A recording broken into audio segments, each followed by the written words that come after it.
Good morning, and welcome to the Landmarks Preservation Commission's public meeting and public hearing for November 18th, 2025.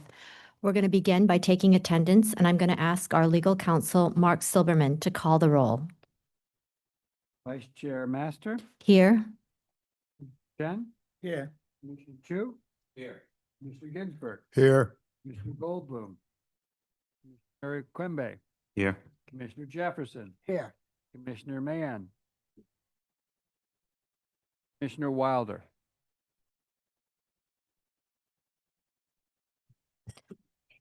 This meeting is being held in our hearing room at 253 Broadway on the second floor. It is also being held via Zoom and live streamed on our YouTube channel, YouTube, for anyone who would like to participate remotely. We're going to begin with a public meeting agenda for applications that have been read into our agenda, and then move on to a public hearing for new applications on our designated properties. Now I'm going to turn it over to our Director of Preservation, Corey Harala. Thank you, Vice Chair Master. We'll start today's Preservation Department agenda with public meeting item number 1, LPC 26-01026. This is an application for a certificate of appropriateness in the Borough of Manhattan, Block 1392, Lot 33, 75 East 77th Street in the Upper East Side Historic District. This is a Romanesque revival-style carriage house and residence designed by A.M. Welch and built in 1897-98. The application is to modify window openings at the top floor. This was read into the record at the public hearing of October 28th, 2025. However, it was not presented and no public testimony was taken at that time. So we will do that today and allow the applicant to present the proposal after we open the proceedings. Okay, let's go ahead and open the proceedings. Commissioner Jefferson, would you make a motion to open the proceedings? So moved. Commissioner Chu, would you second that? Okay, all in favor say aye. Aye. Any opposed? Okay, the proceedings are open. The applicant may begin. Good morning. My name is Jane Sachs, and I'm here representing my clients who are the owners of 75 East 77th Street. This application is only in relation to the non-historic third floor that was added in 1971, and my clients would like to enlarge the windows in that non-historic addition.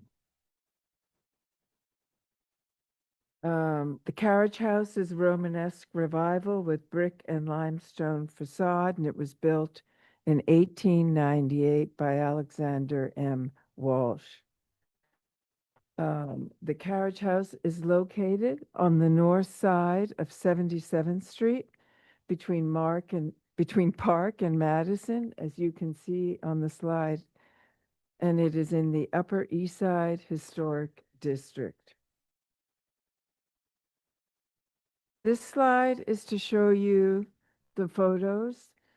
On the left is the 1940 tax photo. In the center is the last LPC designation photo that shows the approved third floor stucco addition. And to the right is the carriage house as it is today. These images are to show you and to illustrate the approach to the carriage house. Up on the top, 1 and 2 show the approach from Park Avenue. Down below, 3 and 4 show the approach from Madison. These images illustrate how, as you walk along the street, the large cornice on the top of the facade really terminates the historical facade, and the third floor addition that is non-historic is set back and much less in your sight lines. This image is to illustrate that it's really only when you are directly across the street that the stucco addition is visible.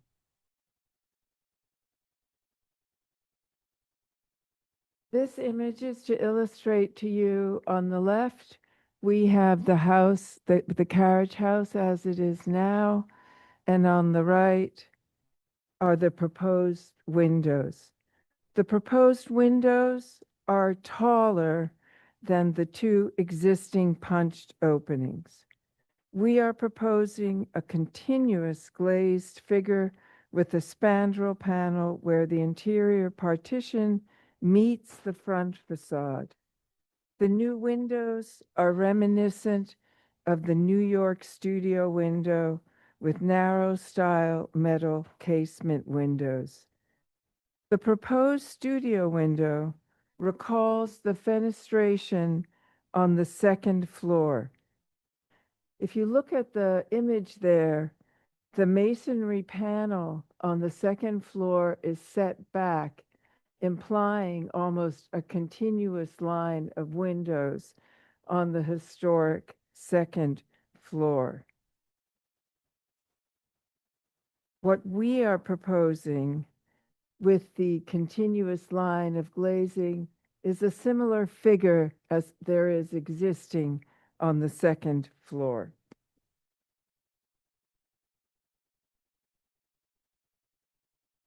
This is really just a close-up for you to see that the intent is that all of the glass, even the glass in the spandrel panel, will be glazed, will be a clear glass.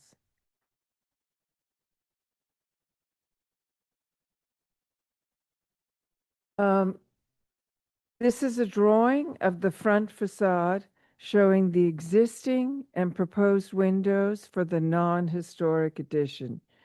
You will notice that the new windows are 16 inches, 15 to 16 inches taller than the existing punched openings, as well as a continuous series of metal casement windows. The next few slides are details of the new windows.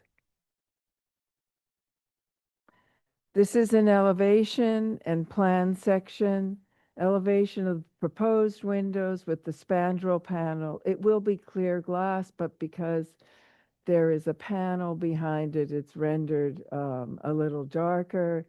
There is a plan section through the proposed windows and then a plan section through the existing windows. This is really a section cut through the addition. You can see how it is set back from the cornice, and this is also to show you how we would like to enlarge the windows by that 16 inches in height. This is a section that's showing you through the fixed and operable casements. To the left is the idea of the spandrel panel. The spandrel panel will be smooth exterior grade plywood painted to match the window frames with clear glass. And again, you see details of the fixed and operable casements. This is a plan section to give you an idea of the verticals that will be used for the casement windows. It's 4 inches where we are bringing two casements together, and where you have one operable and one fixed, it's about 2.5 inches.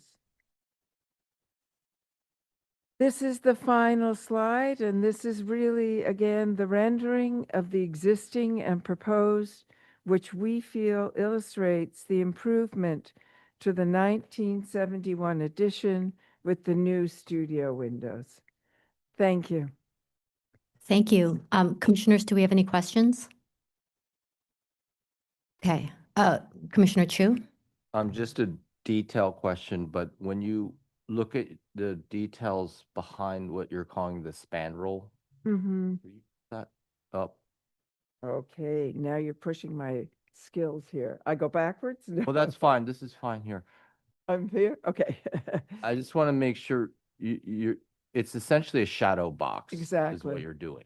Yeah, And so you're going to paint the plywood so that it looks like the color of the gray frame. Is that the frame and the stucco. okay? So when you're looking from the outside, theoretically, it should look like there's nothing there, because typically during the day it looks dark in the interior. Right, that right. mat. It will be continuous, yeah. On your detailed, your wall that is the back of a shadow box intrudes into the frame of the window, and I'm just thinking you should adjust it so that Okay, yeah, because it actually, it covers the window frame, and I think that's not a good detail. You want to be capped behind the frame of the windows. If you go to your sections, oh, sorry. the other way. There. Okay, see this?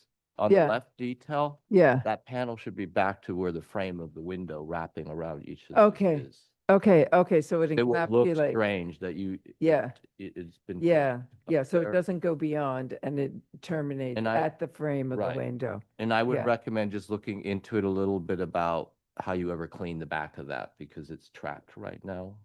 It's a cavity that's captured and trapped, but it's not sealed as a manufactured panel. So there may be some issues of cleaning. Yeah, The detail. well, we could maybe, seeing as it's, part of it is accessible from the bedrooms inside there, it could actually be operable, the You might want to panel. think about that. Yeah, okay, thank you. Thank you. So I'm going to note that there's nobody in the hearing room to speak, to testify on this item. I'm going to turn it over to our Associate of Intergovernmental and Community Affairs, Elizabeth Lee, to see if we have any remote testimony. Those joining via Zoom who wish to speak, please use the raise hand function. You'll be promoted to panelist, after which we ask you to unmute, state your name for the record, and you'll have 3 minutes to speak.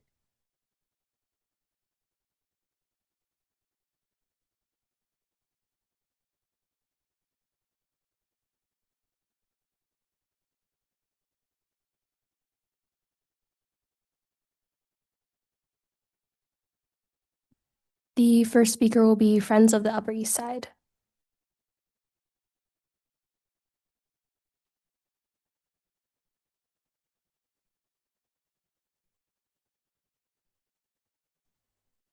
Good morning, Commissioners. My name is Zeynep Turan, and I'm speaking on behalf of Friends of the Upper East Side.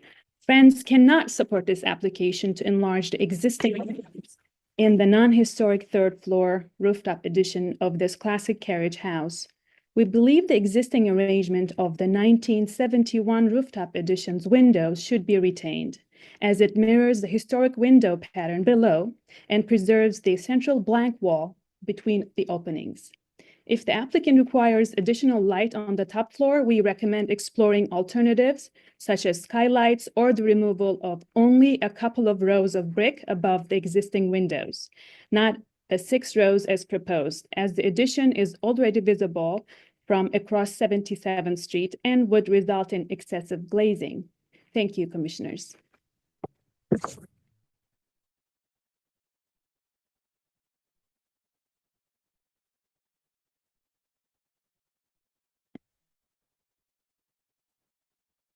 Anyone else who wishes to speak, please use the raise hand function. Okay, seeing none, I'll note for the record that Manhattan Community Board 8 recommends approval. Great, thank you. Do you want to respond to the comment? Well, my only thought is that actually, I think that the studio window, as I expressed earlier, responds to the implication of the continuous line that's implied in the second floor with the recessed masonry panel. I also feel that the vertical element of the studio window is much more reminiscent of the vertical elements on the second floor. And I think in a way it is really set back, and it is really a non-historic, and it is bedrooms, and my clients are looking for operable windows in their bedrooms. So, it becomes a matter of taste between the punched and the studio window, but ultimately, I don't think it will be a much more jarring or intrusive opening. Great, thank you. Thank you so much. Commissioners, we're going to go ahead and close the proceedings if you don't have any other questions. Commissioner Ikembe, would you make a motion to close the hearing? Close So the moved. proceedings. Commissioner Wilder, would you second that? A second. Okay, the hearing is closed. All in favor, say aye. Aye. Any opposed? Okay, so the hearing is closed. Commissioner, Corey, did you want to say something? Yeah, I just wanted to note, when we have a new floor added to a building like this before designation, even though it wasn't that long ago, I think early 70s, it becomes more or less the historic condition for the purposes of the rules. So at staff level, an owner with this situation would only be able to essentially replace the existing windows that are there now in kind. So anything else, and this owner is looking to do something in enlarging the windows, and they know they explored a few options. Anything else other than matching what's there now would have to come before you. So that's kind of sort of a fundamental reason why you're looking at that today. But as usual, the commission does consider things that are not exactly what's there now and understands that buildings evolve and change. And I'll also note that carriage houses are an interesting part of the Upper East Side Historic District. There are several streets with groupings of them and some other ones spread around. And some of those, in fact, were adapted quite a bit over time, often in the back where you might not see them or up at the rooftop. But there's also a history of artists taking some of these buildings. I'm not sure there's an exact parallel to this with a studio window sort of on the front facade or over it, but there is that history nonetheless. Thank you. Commissioner Ginsburg, would you like to start this discussion? Yep. So given that this is a non-historic addition, what they're proposing is visible from across the street, but not too visible from down the street. I don't have an issue with it, and I think having the studio windows will not be jarring or out of place, so I can find this appropriate. Thank you. Commissioner Chen? I agree as well. Thank you. Commissioner Jefferson? I agree with my fellow commissioner. Commissioner Chu? Agreed. Commissioner Kumbe?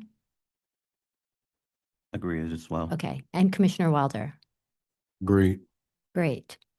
So Commissioner Ginsburg, would you make the motion? Yep.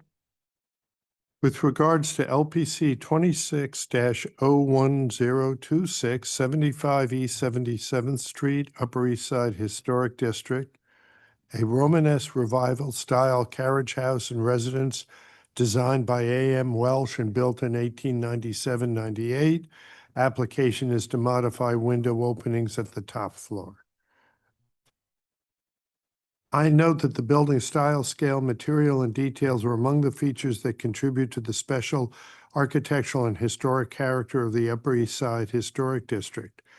I recommend approval, finding that the proposed work will not damage or eliminate any significant architectural features, that the proposed combined window openings will improve the balance of the fenestration on the existing visible rooftop addition, and the engaged casement window assembly will recall the appearance of studio windows, which were sometimes added to buildings adapted as artist studios, a conversion of use which historically occurred at 7 carriage houses in the historic district in the early 20th century. That the window assemblies will be simply detailed and scaled to the facade, painted to blend with its context, and symmetrical in placement and design. That the interior partition behind a portion of the assembly will be painted a neutral finish and set back slightly from the glazing and will not call attention to itself. And the work will not detract from the special architectural and historic character of the building or the historic district. Thank you. Commissioner Chen, would you second that motion? Second. Thank you. And Mark, will you call the vote? Vice Chair Master, Aye. Commissioner Chen, Aye. Commissioner Chu, Aye. Commissioner Ginsburg. Aye. Commissioner Quimby, Aye. Jefferson, Aye. Commissioner Wilder. With 7 in favor and none opposed, the motion passes. Great, that's approved. Thank you. Now we're going to move to our public hearing agenda. Okay, we'll start with public hearing item number 1, LPC 26-00010. An application for a certificate of appropriateness in the Borough of Queens, Block 8050, Lot 53, 233 Park Lane in the Douglaston Historic District. This is an arts and crafts bungalow-style freestanding house designed by David W. Terwillinger and built in 1911. The application is to enclose a porch and modify a stoop.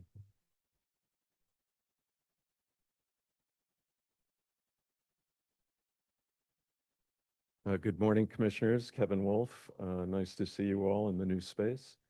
This is 233 Park Lane. It's a house from 1911. And the proposal today is an amendment to a previously approved project. And this is to enclose a front porch. And it's mid-block. So the left side, the front porch is the strip along the left-hand side. On the right-hand side, it currently is the proposed on the current porch is enclosed by storm panels that are fixed. And these panels can be removed for screening, but they never are. And the owner would like to make this a more habitable porch by having operable windows and weatherized. So this is one of the details. You can see the aluminum storm panels are unconventional grid, let's call it. And the window openings themselves have these brick corbels, the upper right-hand side, and also at the lower part of the window that stick out. So on the upper left, you see the pattern of the storm panels. This is strictly one thin piece of glass. And on the right-hand side, the decision was made to enclose these with a system of casement windows, framing a large picture window, which is one of the standard details of this house. This is a facade, by the way, where the porch is the major feature. It's not an accessory to the front elevation. So you're looking at the porch as the major piece of the elevation. That's what it looks like. So it's porch, roof, and dormers. Most of the porches in Douglas Manor are accessory to the house. They're either on the side or they're a lower piece. This is a closer view as you're walking along the street. You can see it. And to the left of this, the large opening of the current porch is the picture window, which is the influence. And I'll show you a drawing of that later we have the original drawings. So this is the side elevation. On the lower right, you see the porch enclosed, and it's a system that has a transom, which is typical of enclosed porches. So the open porches, the screen porches in this neighborhood consistently over the years get enclosed in one way or another.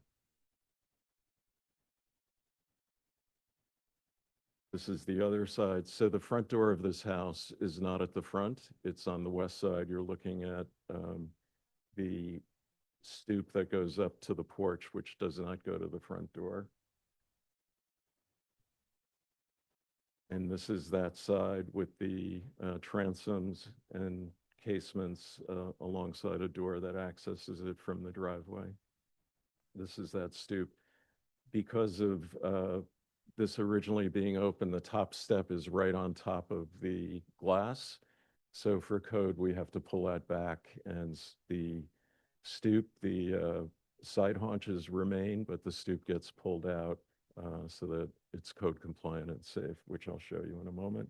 That's the current condition. The pink painted stucco will be replaced in the new stoop with bluestone to match the bluestone that's there. And this is that same view. So the windows. The windows are a configuration that's typical in the manor, which is transom. This has a very high ceiling inside, over 9 feet. So the enclosure is a transom with leaded glass.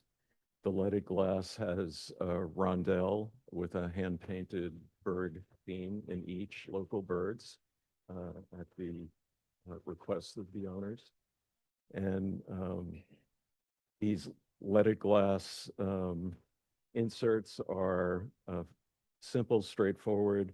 The green glass is the border. So there's a pale green glass border and then clear glass that goes through as the typical of the window, and they're aligned with the casements below.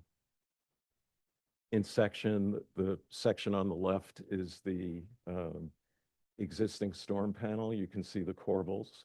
And to make this work, the corbels get removed. Because the corbels in places are 9 inches wide, so you could have a very wide frame for a window system. So the corbels are being removed to allow a window system to be put in. The right-hand side is the insulated glass window with the transom above at the top. Close-up of the rondelle that's proposed. There would be a different bird species local in each of the rondelles above the 5 openings that are being infilled. And this is the pale green glass that's the border that goes around the transom window. There's a wrought iron railing, safety railing at the stoop. And that's what it looks like from the side. You can also see how the stairs have to get extended out to have the landing to get into the porch safely. These are some precedents. These are all houses, for the most part, from the same era, 1907 and 1937 is the latest, but these all have the transom infill. These were all open or screened porches originally.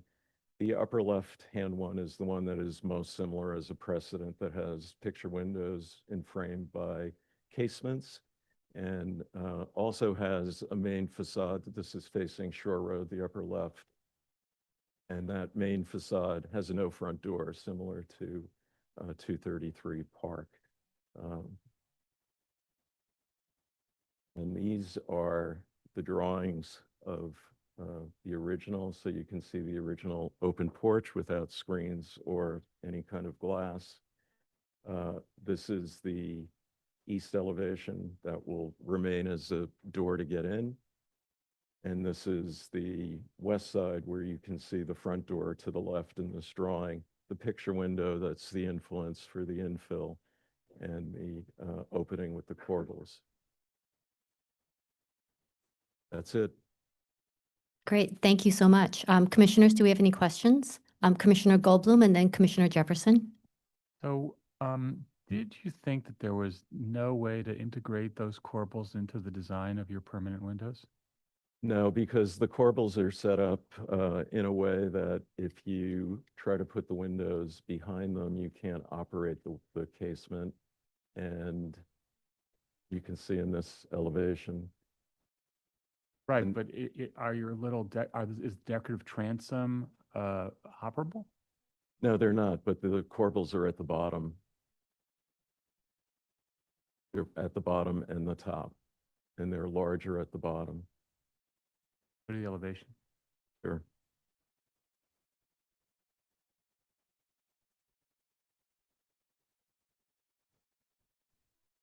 I don't know if you can, let's see. This is probably the best one to see it from.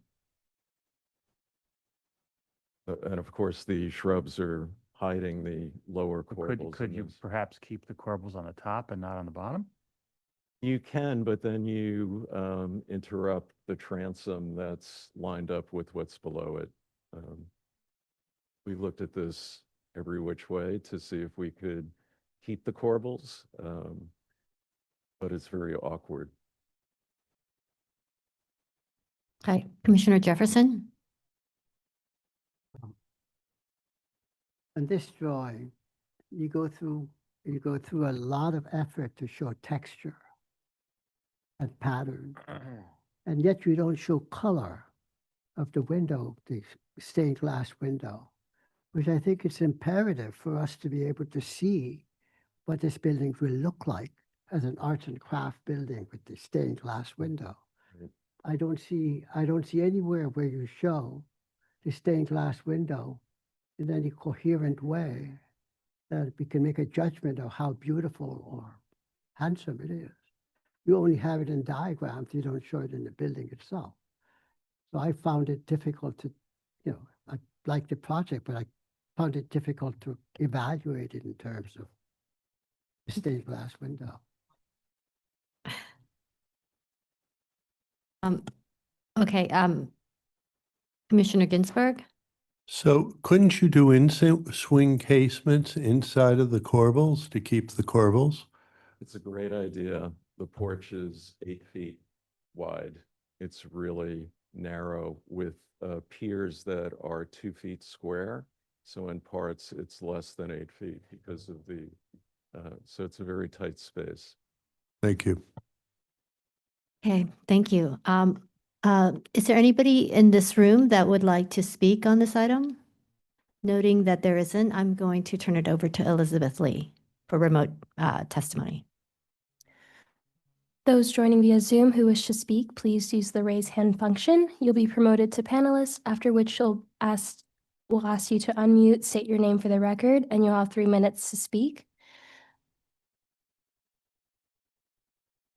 The first speaker will be Kaylee Johnson.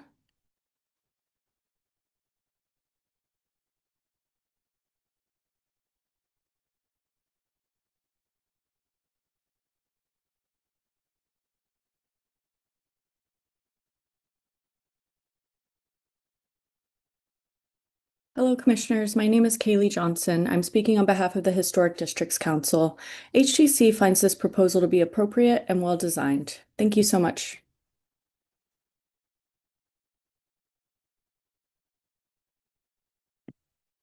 The next speaker will be Christina Conroy.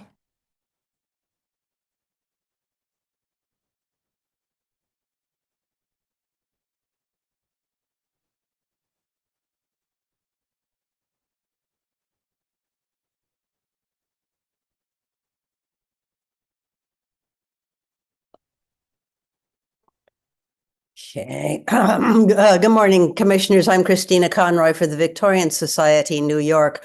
The Victorian Society is happy to support this proposal for a modestly scaled addition. The original 1911 drawings, which the applicant provided, show that the rear north-facing elevation was always an asymmetrical facade. The demolition of the existing mudroom extension will not destroy a significant amount of historic material. The proposed addition will be minimally visible from the street and will use painted cedar shingles, wood trim, and multi-light windows matching the historic materials. The new extension will not significantly diminish the open garden suburb character of the district. Thank you, Commissioners.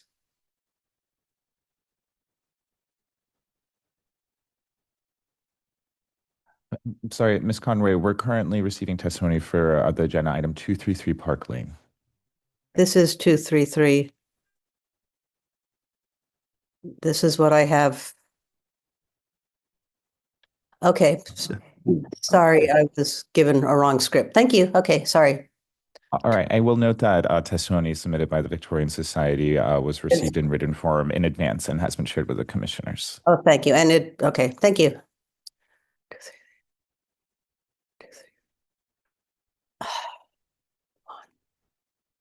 Okay, do we have any other testimony, remote testimony?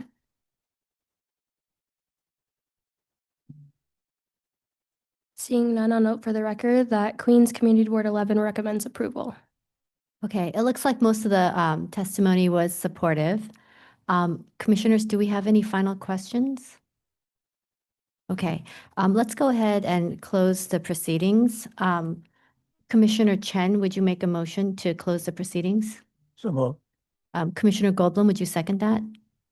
Okay, all in favor, say aye. Aye. Aye. Any opposed? Okay, the proceedings are closed. Commissioner Chu, would you like to start this discussion? Sure.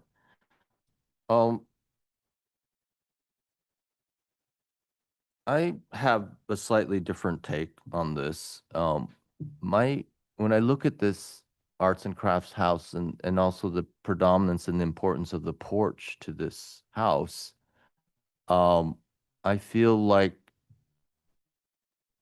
the enclosed, having it as enclosed space and expanding their interior space, I don't think is an issue. I think it's a common thing done in many of these houses.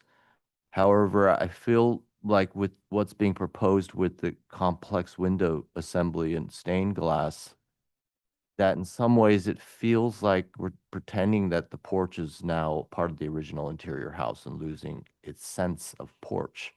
And I think that may also be coupled by the removal of the corbels at the top and bottom, which were details that I think were characteristic of how the expression of the porch was originally designed here. I think that a proposal I could accept. I feel that the one that is being proposed is a little too aggressive. I feel that all the removal, especially the bottom corbelling, and the top two detail pieces, I would have liked to see maybe an approach that was more in keeping with what I see as existing, which is a sense of transparency. That give you really a clear view of that space, which was an exterior space originally. I do think that there would be an approach to have operable casements even in a version like the one that's there in this image on the upper left. Like the center sides could be casements, the top and bottom corbelling, or the top corbelling would be not affected by that casement. Anyway, I'd like to hear my fellow commissioners' thoughts here, but my immediate reaction was that I'd like the applicant to think about an approach that was lighter and more transparent and retain the sense of the porch. Thank you. Commissioner Jefferson? I think the heavier detail and the arts and craft addition to this turns this into something quite interesting to me and exciting. I think it's just right. I mean, making it lighter. I think just imagining the light coming through the window and the heaviness of it is I can approve this. Thank you. Commissioner Goldblum? I hear Stephen's concerns, and I think they're valid. I myself would be more predisposed to accepting this approach not because this house had this kind of enclosure, but because many houses of its kind have had enclosures like this. We've approved, I think, a fair number of enclosures of this type, where even if the original was open, they were often subsequently enclosed, even well back in time. And I think that this approach is an appropriate approach to do. I do think, though, that the corbels, at least on the top, have to be retained. I think that Mark's idea of having it open in, and I grant you that it's a narrow space, but the casements are pretty tight. I don't think it would be devastating to the room to have them open in. But I think that either way, the corbels should be kept. I think they are a distinctive feature. Thank you. Commissioner Chen? Yeah, I also hear Stephen's, and I do agree that his comment is that part of the being too aggressive is correct.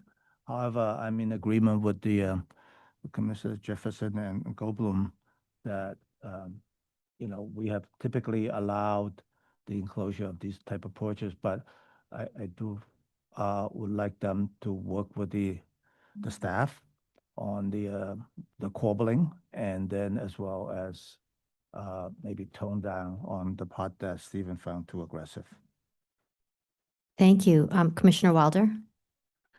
Yeah, I think I'm in agreement. I can find it appropriate. I also do have a challenge accepting the corbelling being removed.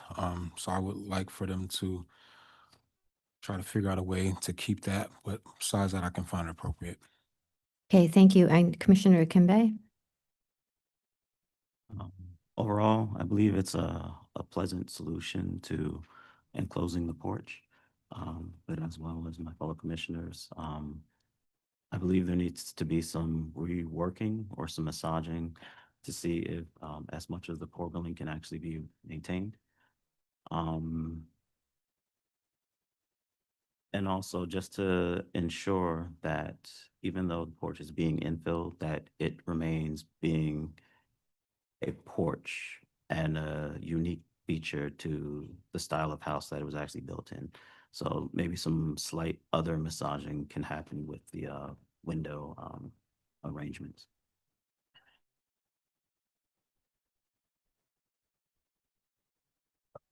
So it sounds like in general, there is support for enclosing the porch as suggested, but at least the upper corbels would need to remain.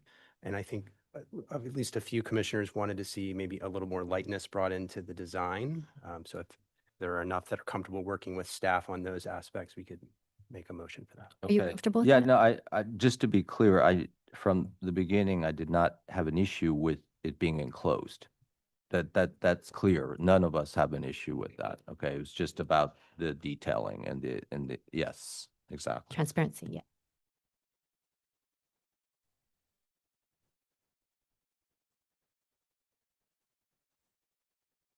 Yes.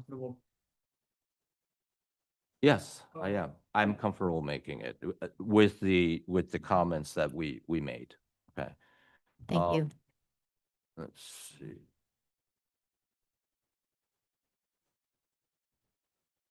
In the case of LPC 2600010233 Park Lane, Douglaston Historic District, an arts and crafts bungalow style freestanding house designed by David Terwilliger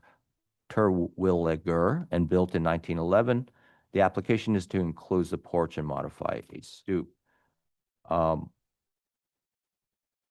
recommend approval with modifications, finding that the enclosure of the porch with the more substantial weatherproof window system will be consistent with the evolution of this house and is in keeping with the types of modifications commonly found at houses of this style and age throughout the historic district, including some alterations which date to shortly after construction.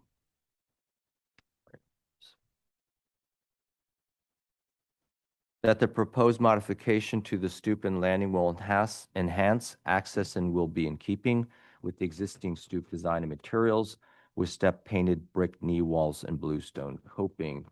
That the proposed new windows and glass doors will be in keeping with the design and materials of other doors in the house. That the proposed black finished metal railings will be simple in design in keeping with the metal work found at other buildings of this type, style, and age. However, the commission requests that the proposal be revised so that the upper corbelling remain and not be removed, and that the applicant work with staff in simplifying the somewhat complicated assembly of windows in the current proposal, and that the design enhance visibility to the interior and sense of lightness. Thank you. And Commissioner Jefferson, can you second that motion?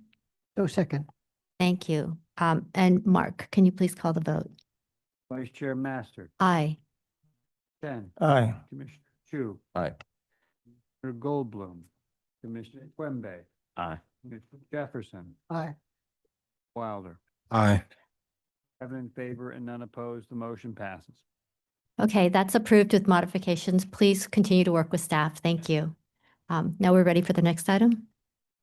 Next item is public hearing item number 2, LPC 25-12929, an application for a certificate of appropriateness in the Borough of Brooklyn, Block 2566, Lot 73, 113 Noble Street in the Greenpoint Historic District. This is an Italianate-style frame house built circa 1861, and the application is to alter the front facade and construct rooftop and rear yard additions.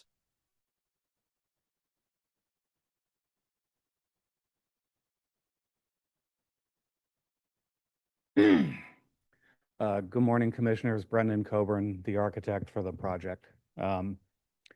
There are a number of items in this application.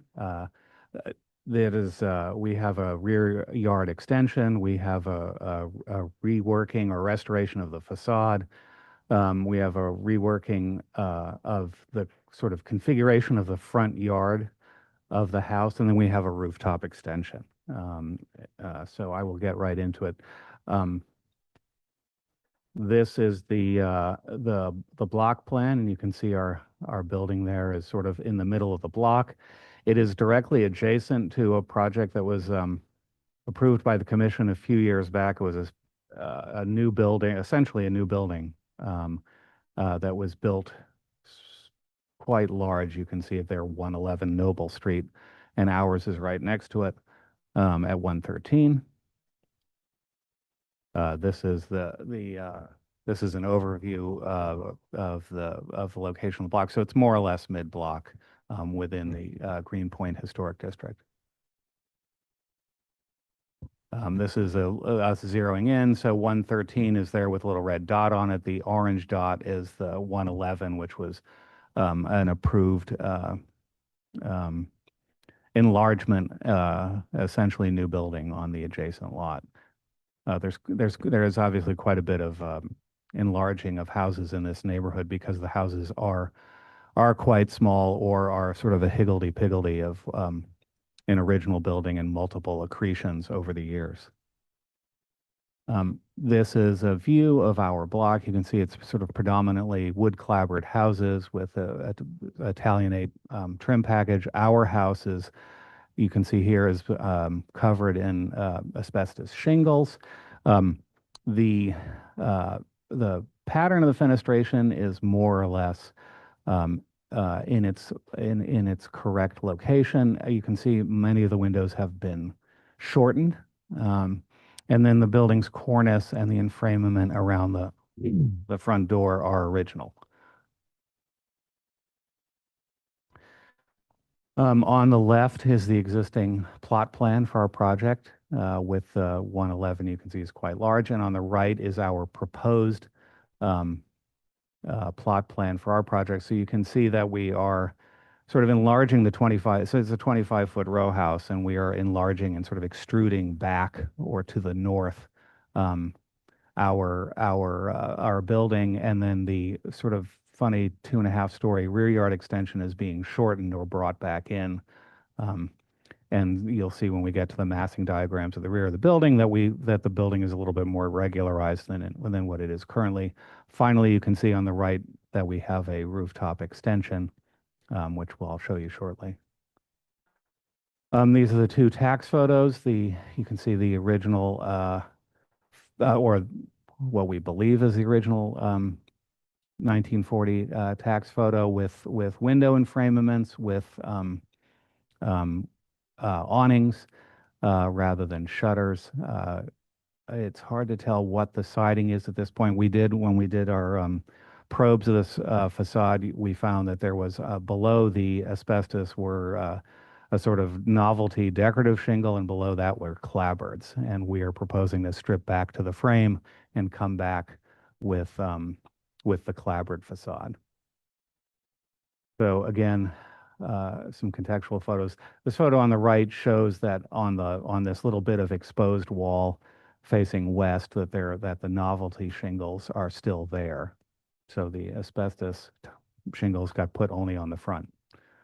Who knows why? But so our existing and our proposed facade, and so you can see on the right that we are proposing to lengthen the windows back to where we believe they were, with the exception of the parlor floor, where we are extending them down to just above the floor level. So we're adding a little bit more to the length of these windows in this case.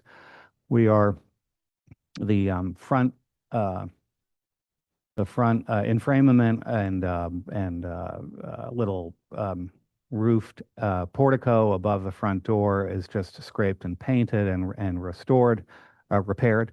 The stoop we are proposing right now, it's a brick stoop with some ironwork. We're proposing to, and we presume that it was originally a wood stoop. We are proposing a brownstone stoop with a wood rail. We are also proposing to just move the access entry point from the far right of the facade, where you can see that it was opening down towards what seems to have been a horse walk, although we're not sure if that's really the case. There's no evidence of a carriage house behind this, but some sort of access directly to the back of the building. So this is a little detail showing the existing front elevation and the proposed front elevation. So we're, moving our gate closer to an entry under the stoop. This house will be a 2-family house with a rental apartment on the garden floor and an owner's triplex above. The horse door, which is there, we will sort of close up and actually use as a sort of a closet, if you will, for rakes and brooms and such. And then this is a color study of our proposed facade. You can just see that we're using the siding. We're also, this drawing is showing a little bit more clearly the rooftop extension. The rooftop extension is not visible from the street. We've pushed it back and pushed it down. You are seeing the roof slopes up quite a bit for two reasons. One, the client is very tall, and the house is not, and wanted a space where he had more space, and also to eventually accept solar panels. So a little axonometric study showing the existing and the proposed building. And I think this shows the movement of the gate from the far right side to more or less this. It's centered on the pier between the two windows on the garden floor. We're also showing, and I think this is the issue, the primary issue of visibility with this project is we have a gate to allow for a sort of nice roof deck up on top of this building. This building has views of the Manhattan skyline and now the Brooklyn skyline too. And so we wanted to have this space as kind of one of the main outdoor spaces of the house. It has been the thing that we've sort of received the most bad feedback on. And one thing that we did between the time that we drew this or presented it originally and now is we've switched this handrail to a steel and net design to sort of minimize its visibility. You'll see this in some other drawings. Okay, the second part of this is the rear yard extension. This is the current sort of hodgepodge that's going on here. In the middle photo, you see that what we believe is the original building is back there, and it's just got punched openings. And then there's this long, narrow 2.5-story extension. On the left is another project that has sort of a similar set of additions to it and firescapes and such. This is all just vinyl sided and wood frame and falling down. This is now our existing facade on the left, and you can see the 2.5-story extension, that narrow extension that's on the back is then also topped with another smaller extension that pops up above. But you can see we have punch windows on that back facade.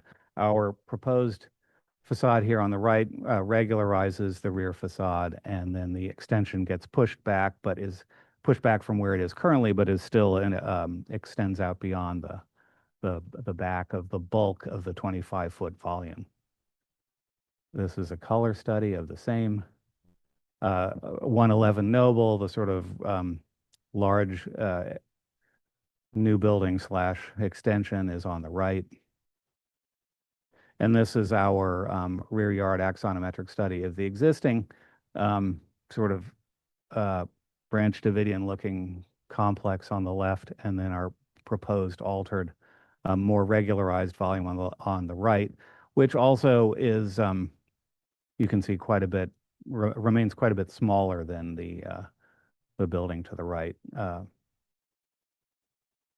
And then just some context photos of the neighborhood. This is the rear yard. This is the existing rear yard. This is the proposed rear yard. Not any of this is visible except for the deck. And this is our existing landmarks person street section. And this is our proposed street section. And so you can see that we have pushed and pulled on the rooftop extension to drop it out of view from the street, but the handrail on the rooftop garden remains within that little view corridor of existing building section through, and then our proposed building section. And then just some photos from the rooftop just so you can see what the current configuration of things is up there. Existing roof section and proposed roof section up above. Sorry, plan. These are the front and rear facades for the rooftop extension. The one below is facing the street. The taller one is facing the rear. This is the side elevation looking towards the east. This is our mock-up. So the mock-up we built. The mock-up that's shown here is taller than what we have designed. And so this white line is showing what the actual sight line is. We made this adjustment after going out there and building it and seeing that it had visibility. So we redesigned it to drop it back down so it was outside, it was no longer visible. So again, just existing building. These are the photos of the mock-ups. Oh, there you can see a wee tiny bit. No, did we drop that out of view too, right? Yeah.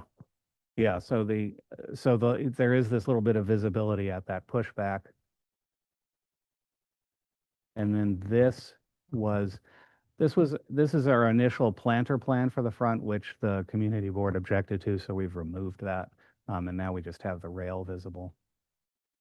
So this is the proposed rail. So you can see that just the steel structure is visible and then the netting is highly transparent. So we think it's minimally visible at this point. And then there's a teeny tiny bit of visibility from Milton Street, a block away of the rear yard extension, and that's what we're showing here. And this is our last slide. Yeah. Okay. So this is the stopping slide. It just sort of shows sums up the major portions of our proposal. Thank you. Commissioners, do we have any questions? Commissioner Jefferson? Is the front facade an exact replication of the historic, or I didn't see a picture of the historic facade. Is there one? Yeah. Yes.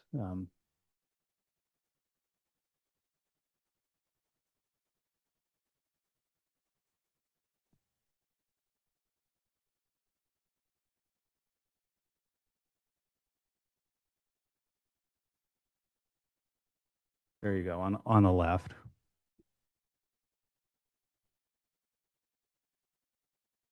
Yeah, I mean, the stoop in this we think is wood. And I would also note that the windows on the parlor floor do not extend down as close to the floor as we are showing ours, as we are proposing for our project. Any other questions? Okay, I'm going to note that there's nobody in the room to provide a testimony, so I'm going to turn it over to Elizabeth Lee to see if we have any remote testimony. Those joining via Zoom who wish to speak, please use the raise hand function. You'll be promoted to panelist, after which we ask you to unmute, state your name for the record, and you'll have 3 minutes to speak. The first speaker will be Kaylee Johnson.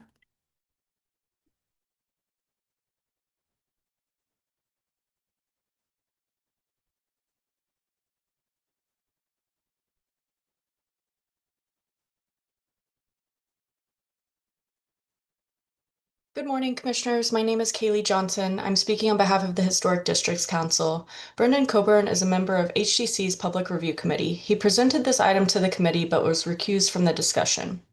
HDC finds this proposal to be largely appropriate, but we have a couple of comments. Firstly, we wonder if the rooftop railing could be pushed back from the front cornice line.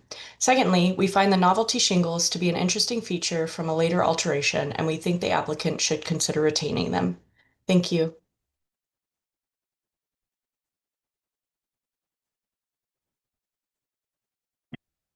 The next speaker will be Christina Conroy.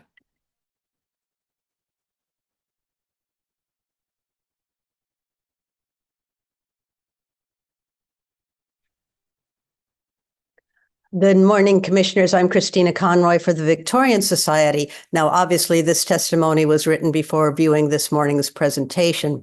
The project at 113 Noble Street has 3 very different components: the work on the front facade, the addition at the roof, and the rear facade. Our response to each is different.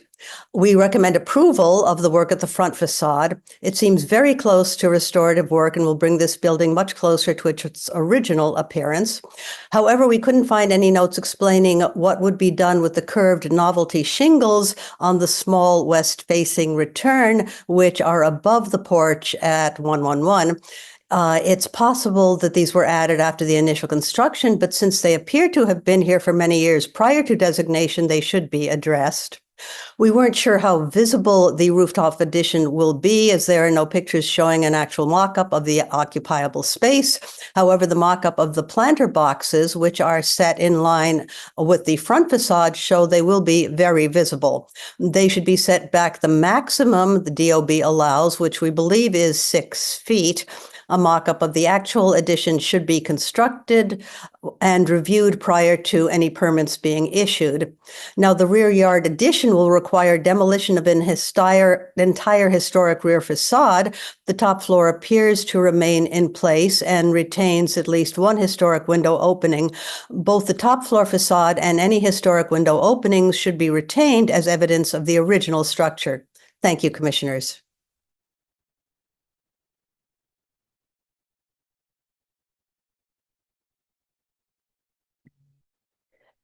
Anyone else who wishes to speak, please use the raise hand function.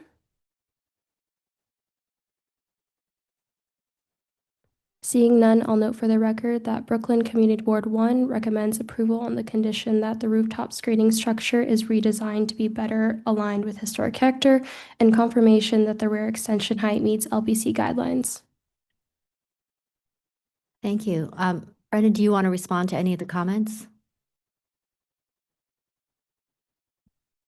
I think that we, because people were seeing a previous iteration of the scheme, that we made modifications to, especially around the design of the rail and the removal of the planter boxes, so we addressed that issue. The novelty shingles were on top of clapboards. In our probes, we could see that the clapboard was the original siding. I think in this case, we're just simplifying the design and sticking with one of the original siding elements. I think that is it. And we did, make adjustments to our rooftop extension so that it did drop out of visibility. So. Great, thank you. Commissioners, do we have any final questions? Okay, let's go ahead and close the hearings. Commissioner Goldblum, would you make a motion to close the hearing? So moved. Commissioner Jefferson, would you second that? So second. Okay, all in favor, say aye. Aye. Any opposed? Okay, the hearing is closed. Commissioner Ikumbe, would you like to start this discussion? Sure. I guess I'll begin with the front facade.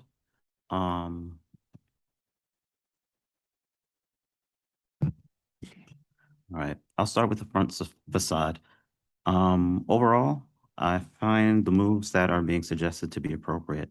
It's very minimal, and actually it looks like it's more or less more expressed in the Italianate nature of the facade itself. I don't have an issue with moving the railing to the parlor level, or actually the garden level. It's a smart move, and it's definitely understandable just to gain access to that area.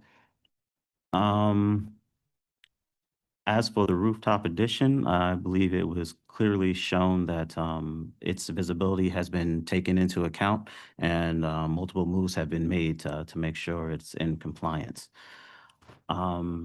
Also noting that the railing at the top has been looked at. The planters have been removed, and actually trying to make it less visible at that area.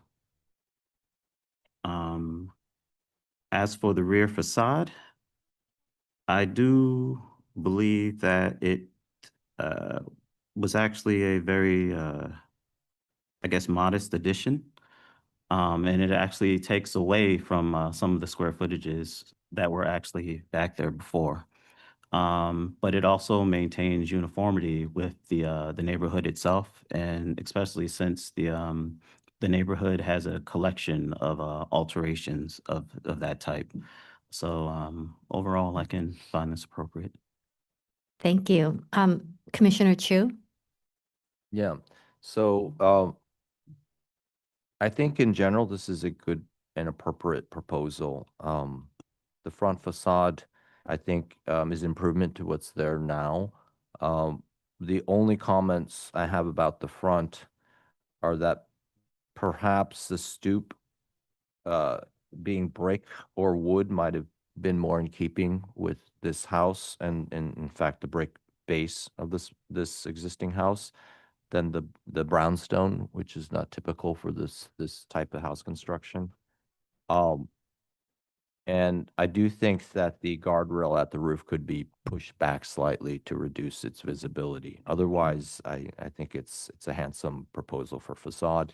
The rear and rooftop addition, I think, are simple, clean, minimally visible from the front street. I think it's appropriate. Thank you. Commissioner Jefferson?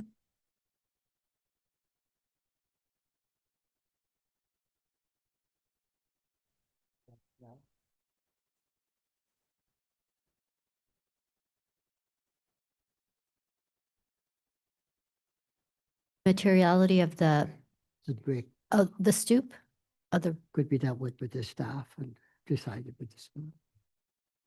I think the roof, obviously, the railing should be moved back. It's obvious. And I think the addition is fine. The rear facade does give me a problem because there's a conceptual issue here and also a kind of a rule issue. The rule is that you want to keep the volume what was there before, and that makes sense. It's something I think makes conceptual sense, so that in this case, they regularized it, made it a very handsome facade. So I'm waiting to hear from others to see what they think. okay, thank you. Commissioner Goldblum? Thanks. Front facade work is fine. I'm okay with the brownstone, but I think it would be better if they did the stoop and being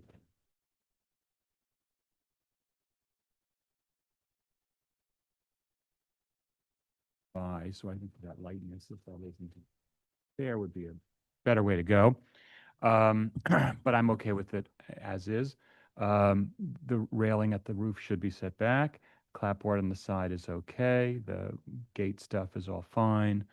I do have trouble with the rear volume not extending to the top floor. I think that this house is rather unique in being so tiny, and I think that by effacing that memory completely, we're losing something. The interesting thing here is that there is an addition, that little box at the top floor that is there, that, you know, some extension modification of that could remain, I think. But I think that the retention of the top floor, at least the two windows to the left of that little box, should stay. As a recollection of the original volume of the house.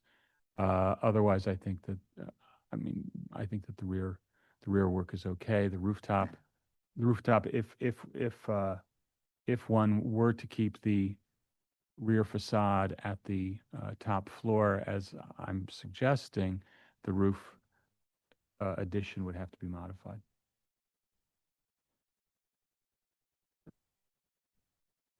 I just wanted to note and give a little more context. I'm not sure if the architect had mentioned it, but at the project next door at 111 Noble, that building was a floor shorter and stripped of all its details and generally considered non-contributing at the time that project was reviewed.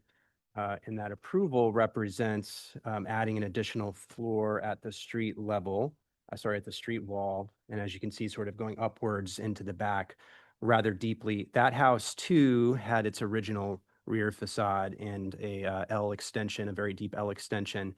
And that approval did allow for the removal of the entirety of that house's original rear facade and extension, and basically set the depth at the depth of, close to the depth of its rear extension. So it was a similar to this, what's being asked for here in the sense that it also asked to remove its original rear facade, including the top floor, and that was approved unanimously about 8 years ago. Okay, and Commissioner Chen. I'm in complete agreement for Commissioner Chu's comments, I think. Okay, thank you. And Commissioner Wilder. Yeah, I think overall I can find it appropriate. I do agree that the garber at the roof in the front could be set back, and I'm okay with the updated volume that's being proposed at the rear of the facade. Yeah, find it appropriate overall. Okay, I think that we might have, Desk. I think for Commissioner Jefferson, you had wanted.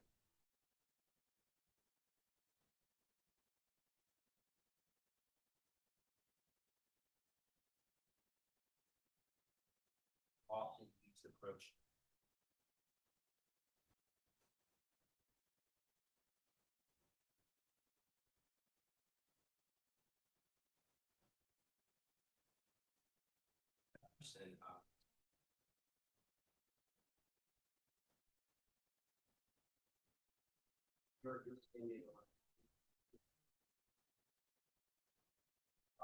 As you can see on the right.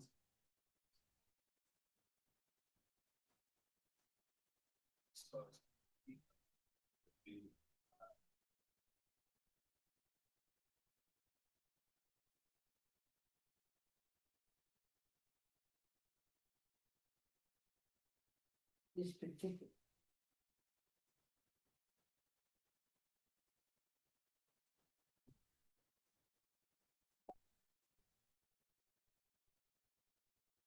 okay. Mhm.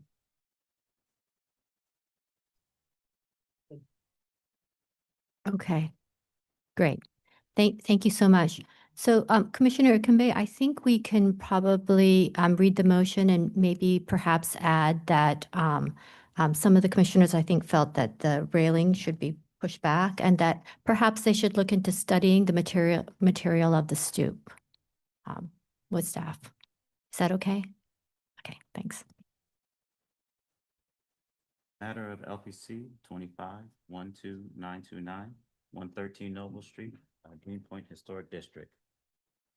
The Italianate style frame house built in 1861. This application is to alter the front facade and construct rooftop and rear yard additions. I know that the building style, scale, materials, and details are among the features that contribute to the special architectural and historic character of Greenpoint Historic District. I recommend the following: that the proposed work will not damage or eliminate any significant architectural features, that the enlarged window openings on the front facade will be of a hierarchy and scale that is proportional to the facade and in keeping with the solid to void ratios on frame buildings of this age and style, and will relate well to the size of the restored window openings at the upper floors. That the addition of window surrounds will return characteristic detailing and articulation to the front facade, and the profiles and details will be in keeping with historic window surrounds typically found on frame buildings of this age and style. That reconstructing the stoop and masonry instead of the original wood stairs is consistent with changes that have occurred on frame row houses throughout the historic districts and on this block, and will enhance the durability and extend the longevity of the heavily used feature. That the building was built as a freestanding frame house and is part of a row with a rear facade that does not align with either of the neighbors. Therefore, the construction of a full height rear addition will not disrupt any historic pattern of fenestration or the building's relationship to other houses in the row. That the new addition will not extend as far as the neighboring modern addition at 111 Noble Street and will be in keeping with the depth and volumes of other rear extensions on the block. Will not diminish the block's central living space. That the material and details of the new rear addition, including shiplap composite cladding and punched window openings, and a 3-story porch-like projection dwelling with large doors and windows, will be in keeping with the character of rear yard additions at other buildings within the block. The proposed 1-story rooftop addition will not be visible over the front facade, and only a small portion of the addition will be visible from the west and will not overrun the building or streetscape. Top addition will not extend across the full width of the building and will be set back from the front and rear facade. That the materials and design of the composite clad rooftop addition will be in keeping with other rooftop additions found throughout the historic district. That the roof railing is simple in design and in keeping with utilitarian rooftop accretions found at buildings of the similar age and style. That the new rear yard and rooftop additions will be minimally visible, creating a narrow gap in the street wall on Milton Street, and that this fleeting visibility will not detract from the historic character of the streetscape.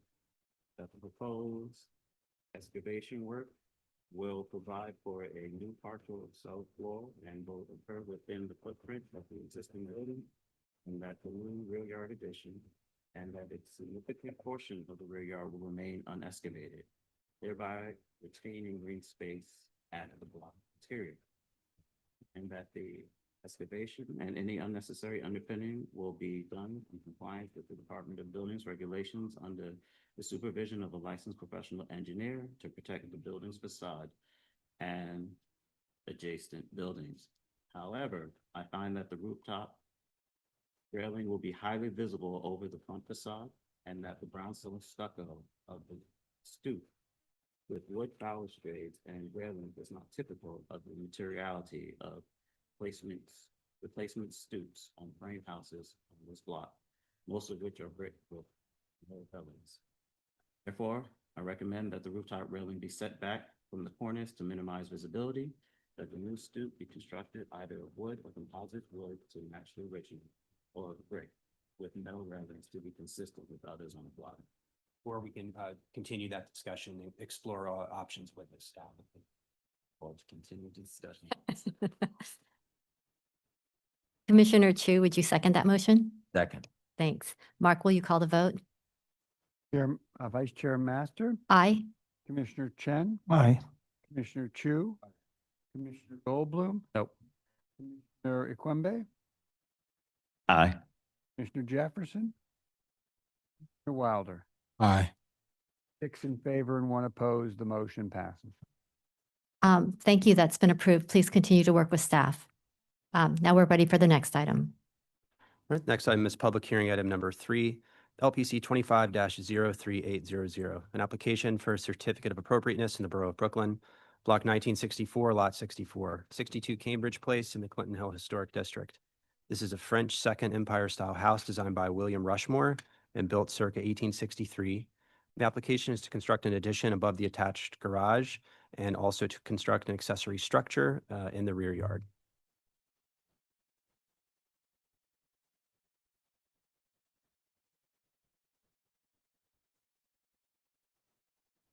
Good morning, Commissioners. I'm Kevin Greenberg from Space Exploration, and this is Camille Van Duan from Space Exploration.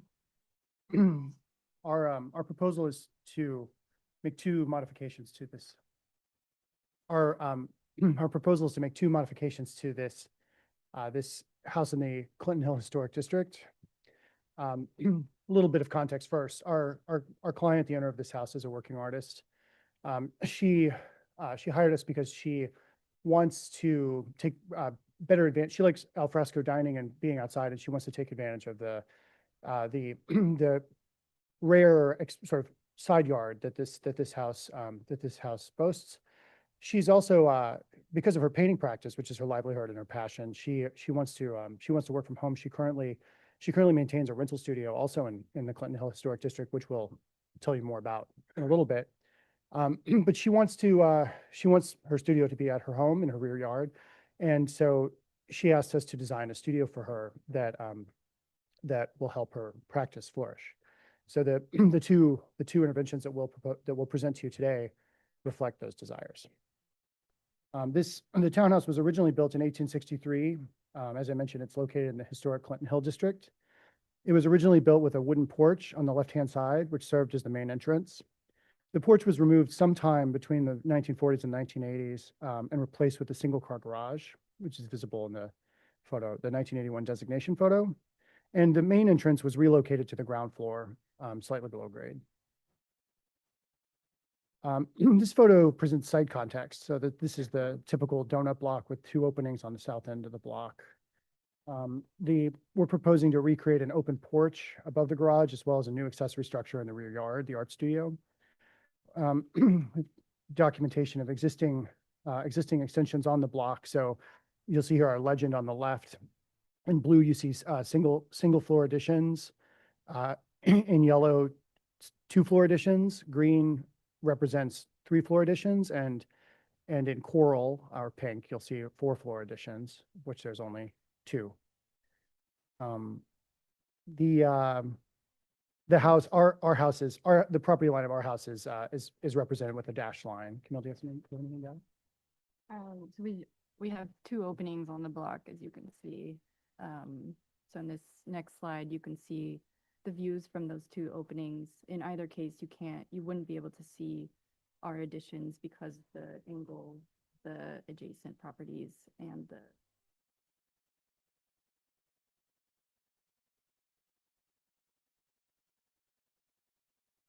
some existing photos. Could you speak up, please, closer to the mic? These are just some existing photos of the existing house, so you can see the front facade and the existing garage structure. Currently, it's just a single floor structure with the garage below, and then the terrace above. And then this is the rear yard. You can see that addition on the right.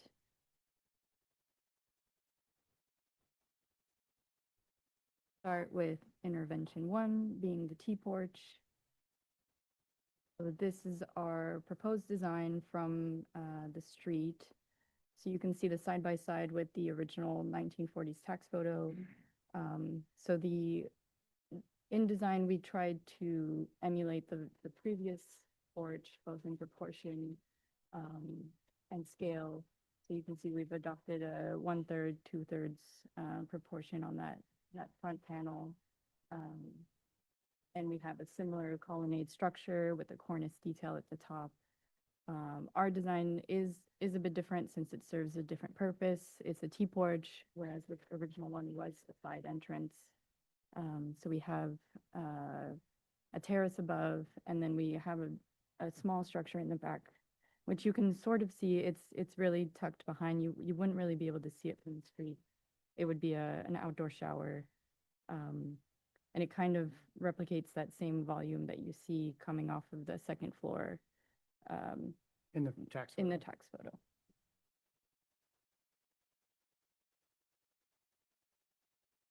This is another view from Cambridge Place of the proposed T-porch structure. So you can get another look at the massing. We've chosen to keep the door of the garage set back. This is how it's currently built. You can see the volume of the outdoor shower peeking out as Yeah, well. just a little bit there. This is the proposed rear facade of this T-porch structure. So you can see we've replicated the massing on the rear facade, giving a sort of a nod to the flattened arches at the glazing on the primary house. There's a new proposed stair that leads down to the garden level, and if you were to walk down that stair, you would reach the art studio. And we're also proposing a new deck back here. So those French doors coming off of the kitchen are new. Currently, they're just windows. So we would be replacing those with full French doors. So these are some precedents for T-porches in the neighborhood. The ones on the left are more for proportion and detailing. The one on the the ones on the right are that. And on the left, we have another side structure that's actually located on the very same block, 38 Cambridge Place. It's a small structure, but it is fixed on that side, a similar side alley. Sorry. So on the same block at 38 Cambridge Place, a few houses down, we have a side structure that currently exists on that block. It's a bit smaller in scale, but it is precedent for a similar type of structure.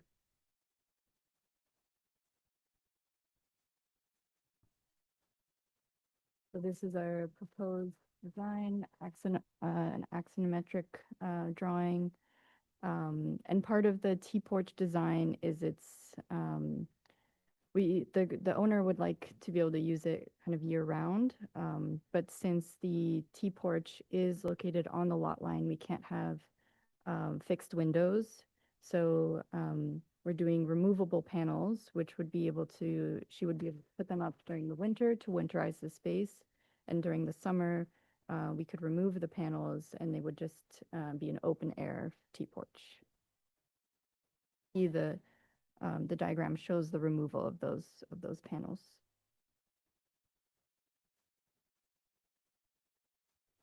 The following drawings are our 2D drawings. So we have the section, elevation drawings, both the front and the rear,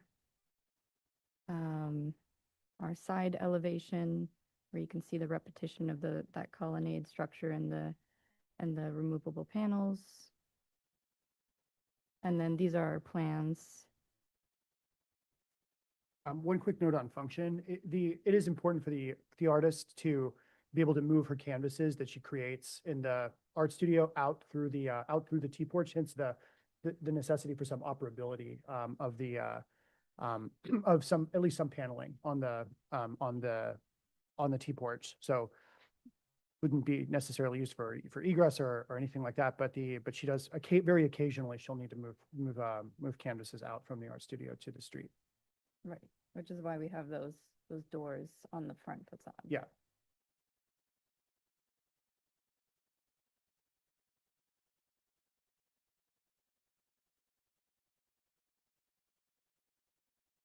And then this is a rendered axonometric showing the full design. You can see the materiality, all of the volumes, and you can also see the art studio, which is our next intervention.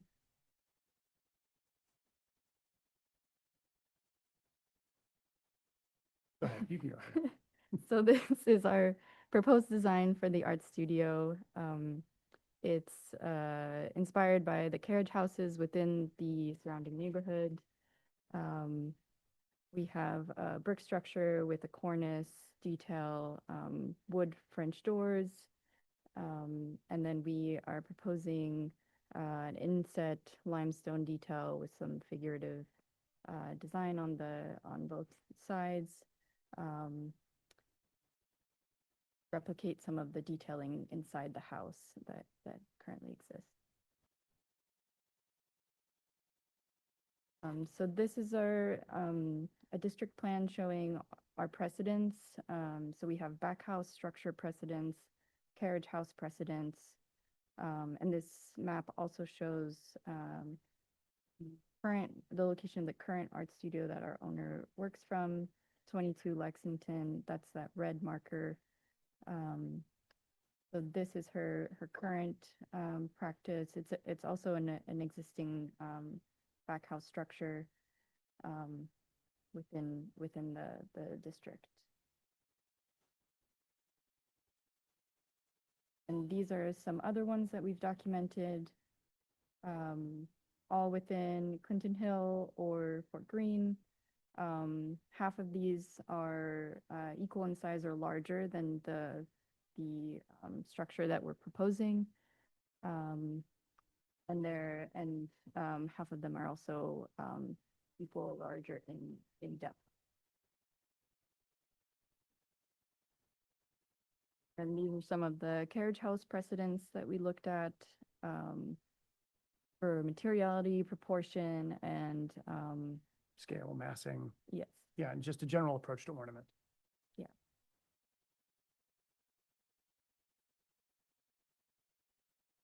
This is that same axon, this time highlighting the studio. And the same drawings highlighting the studio as well.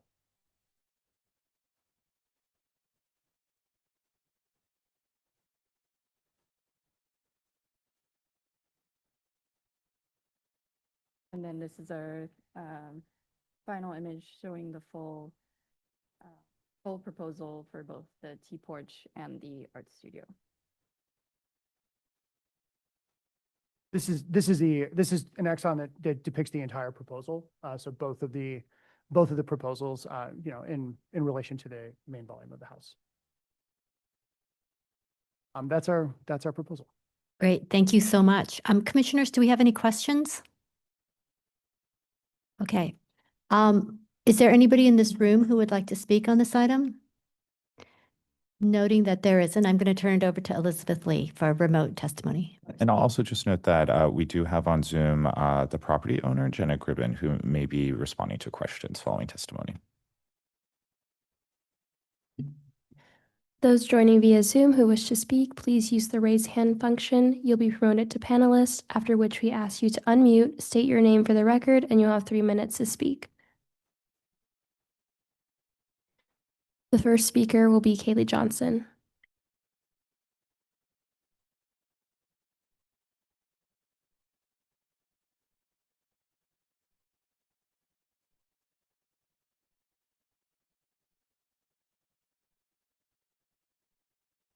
Hello, Commissioners. My name is Kaylee Johnson, speaking on behalf of the Historic Districts Council. HGC finds this proposal to be largely appropriate. However, there are a few architectural elements that we find in need of further development and study. First, we find the way the proposed T-porch sits atop the garage to be tentative and insubstantial. Somehow, the base of the T-porch should become more robust. Secondly, we find the use of the flat arch windows of varying widths on the addition to be in hierarchical conflict with the building's main facade. Flattening them out in a way similar to the 1940s second floor addition would likely improve the design. Thank you so much.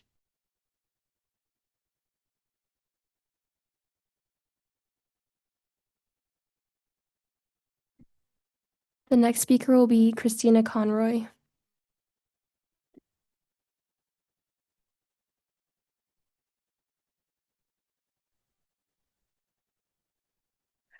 Good morning, Commissioners. I'm Christina Conroy for the Victorian Society, New York. The Victorian Society supports some of the changes proposed for 62 Cambridge Place. The historic photos of the front facade clearly show the unique side entrance, which was original to the building. It is unfortunate that it cannot be fully reconstructed, but the applicant's proposal will bring the mass of the building closer to its original appearance. However, we question some of the details. The same historic photo shows that the balusters on the stoop railing are turned and appear to be wood. We urge the use of turned balusters here. We also question the use of glass panels of differing widths for the front of the side porch. The historic photos show that the side entrance had a pair of doors at the entrance and a narrow open passage leading to the rear. The applicants would keep these proportions. However, in this case, on a building whose front facade is dominated by a pair of equal windows, we feel that a pair of equal glass panels would be appropriate. We also have no problem with any of the work proposed for the rear facade. The construction of the new balcony and garden stairs would not destroy any significant historic material. They would not be visible from any public way. But we question the construction of a new building at the rear of the property. Now, some houses on this block do have back buildings, but 62 Cambridge isn't one of them. We often urge denial of new rear extensions on row houses because of the effect it would have on the donut, quote unquote. The effect of an entirely new structure on the rear lot line will be much greater and should be denied. Thank you, Commissioners.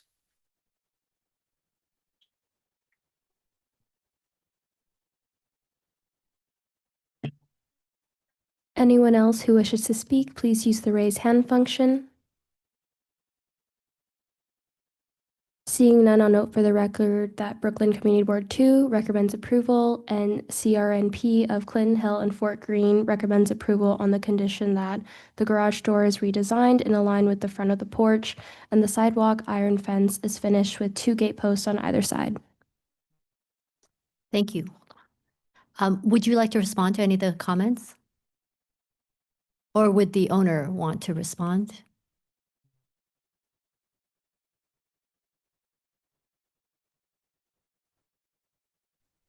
Hello. Jenna, would you like to speak? I don't think so. I appreciate everyone's time looking at this project, and it would be a real dream come true for me to have my studio and my home on the same piece of property. It would, I think, really enrich my life as an artist. So thank you. That's all. Thank you. Okay. Commissioners, any final questions? Commissioner Wilder? Just a quick question. The T-porch, those are doors at their front and rear? They're operable? Yes, they're doors at the front, but as we mentioned briefly, they would be seldom used. It's only if Jenna paints large, and so when she finishes a new canvas, she needs to get it out of her studio and to a waiting vehicle that would be backed up into the driveway. So they would probably be secured with cane bolts and only very occasionally opened strictly for transport. Otherwise, they would basically be fixed in place. Okay. Okay. Commissioner Jefferson? Been holding back and the shower.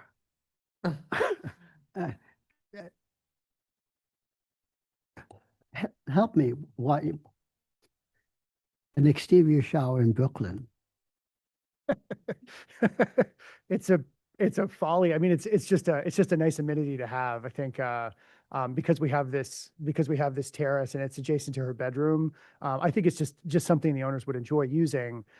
We did reduce the massing, and the idea is that it should be it should feel discreet and it has a minimal presence from most of the sight lines, but it's certainly the least important part of it's a Brooklyn folly. Yeah. Okay, thank you. Any other questions? Okay, let's go ahead and close the hearing. Commissioner Wilder, would you make a motion to close the hearing? So move. Commissioner Kimbe, can you second that? Second. All in favor say aye.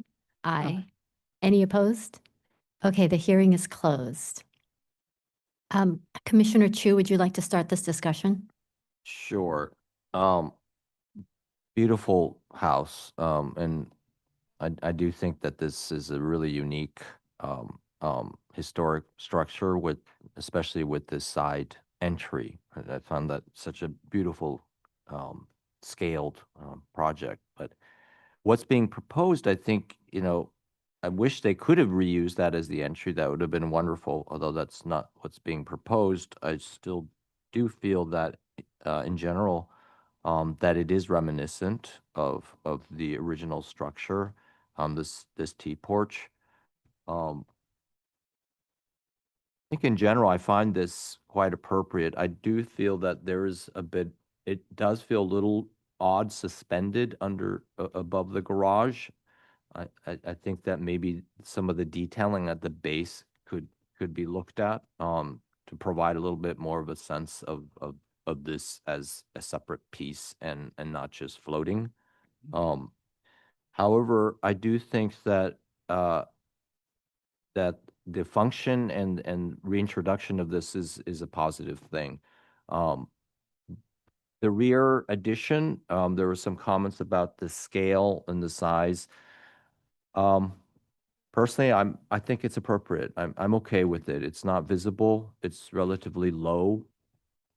And I do want to keep in mind that this district does now allow for ADUs, and that this will be something that I think the commission will be seeing more of in terms of additions to historic district properties in some manner.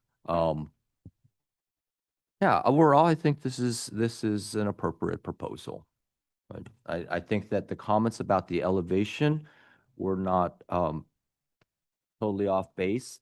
The asymmetric does recall the historic, and I think that this is one way to do it. I would also consider an equal spacing as was suggested, but I can find what's being proposed appropriate. Okay, thank you. Commissioner Jefferson? I thought this was an incredible project in terms of just program. How do you take a program, the garage and the tea house, and put it together in a spatial configuration that's quite interesting and works well with the existing building. I think the garage obviously is necessary, and also works. I think it's totally appropriate. Thank you. Commissioner Goldblum? I agree. I really like the porch and its recreation of the old volume. It's a really unique and unusual house, an unusual type.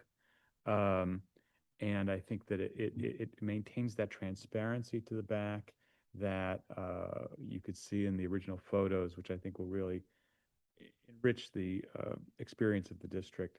I do agree with Stephen and Everardo that the garage kind of makes the thing look like it's floating. I think they can work with staff to try to beef up the lower story to the extent that you can without inhibiting access to the garage. It might be something where you could take the garage door and move it up to the front and make it a nice garage door. We've done plenty of carriage house garage doors here, or there's other ways to do it. I would leave that to the staff. I wonder if this is. I forgot to ask them if this is being filed as an ADU. I thought the code disallowed ADUs for landmark districts, which I think was a travesty, unfortunately, because as this application has shown, back buildings are part of the historic development of New York City. And I really appreciate their having put together that diagram to show that. And I think it's great that the commission looks at buildings, call them ADUs or call them something else. I think that if you just compare this to the typical townhouse addition that we saw, a couple of minutes ago, it leaves the existing building very legible. It follows a historic format of development that doesn't, create a new urban condition. I think it's great. And I would strongly encourage it. I think the scale of this one is fine. It's kind of sunken into the ground a little bit. It's low. It maintains the overall reading of the donut, the garden, which is basically read from above the fence line, at the fence line. So I think it's a great project, and I think I would hope that it would be a precedent. Thank you. Commissioner Wilder?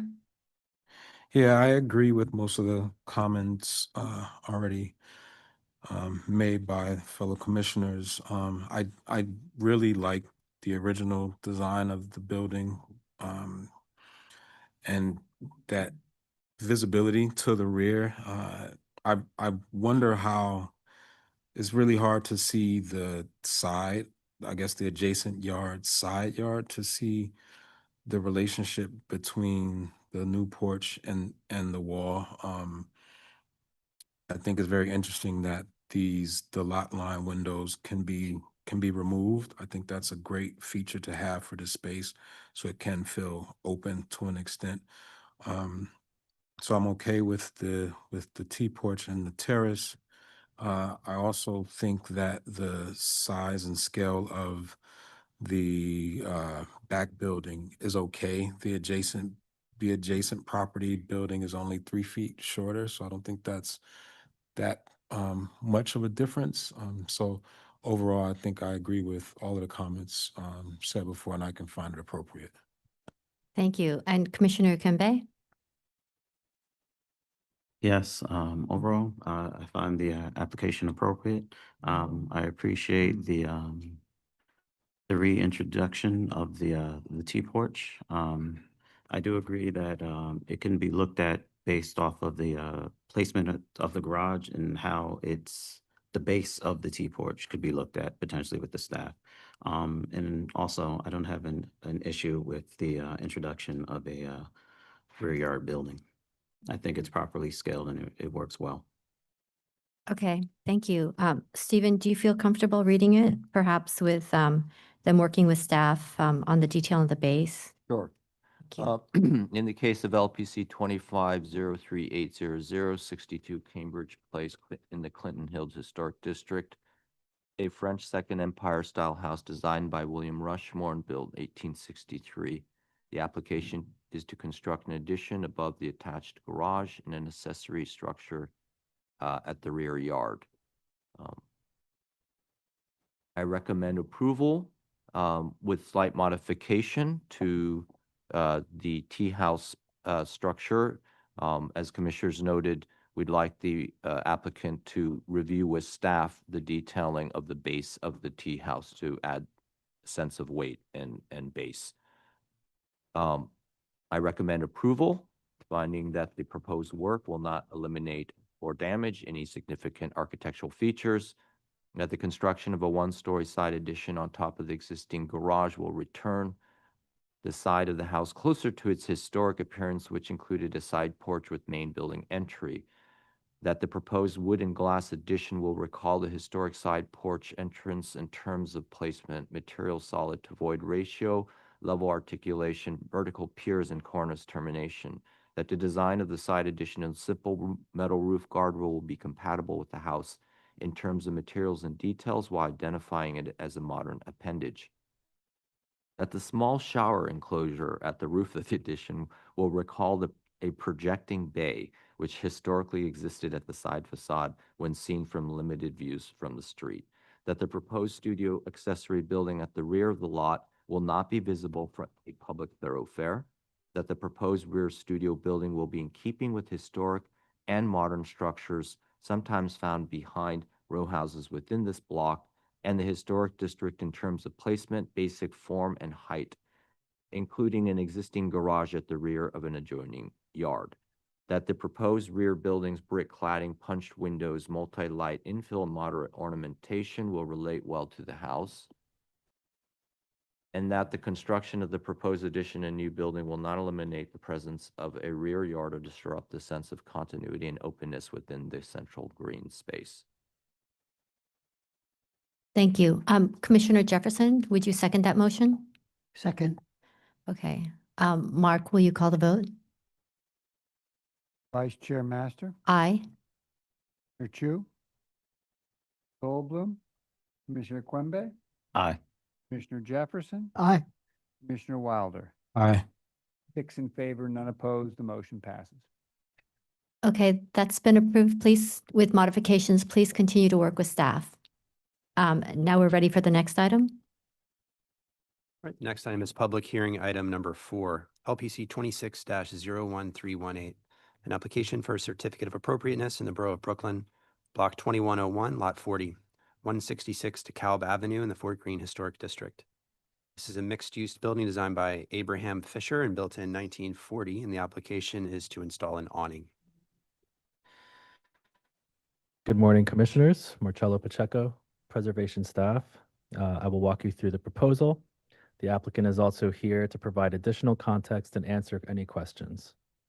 This item is 166 DeKalb Avenue in the Fort Greene Historic District, two-story mixed-use building built in 1940. The application is to install fixed awnings at the Cumberland Street facade. A certificate of no effect was issued in 2024, approving the installation of the existing awnings at the corner street storefront, as seen in these photos. The restaurant features a sidewalk, dining along the Cumberland Street facade, and so the applicant is proposing to extend the awnings at this location. This slide shows some other extended awnings pretty close by in the district, two of which came forward to public hearing and one approved by staff. The existing conditions at this portion of the facade on Cumberland Street include an access door, a few operable clear-story windows, and simple brickwork below a header corresponding. The proposed awning extension will be installed below the banding and over one of the clear-story windows. The material finish, details, and signage will match the existing awnings, as shown here on some of the details. I'll leave us here on the elevation. The applicant, Courtney Wollaston of Seawall Architecture, will now speak briefly and is available to answer any questions. Okay, thank you. Commissioners, do we have any questions? Okay. Let's see, is there anybody in this room who would like to speak on this item? Noting that there isn't, let me turn it over to Elizabeth Lee for remote testimony. Sorry, I just wanted to Oh. add the applicant wanted to Oh, add great. a little bit of Fantastic. context. Thank you. Hi, good morning. Thanks for hearing us. This owner has been here operating for quite some time, over 12 years. We submitted an application, I think 12 years ago, for the original awnings, and they, due to the sidewalk cafe licenses, want to have these additional awning extensions. Great. Thank you so much. Sure. Elizabeth, do we have any remote testimony? Those joining via Zoom who wish to speak, please use the raise hand function. You'll be promoted to panelist, after which we ask you to unmute, state your name for the record, and you'll have 3 minutes to speak.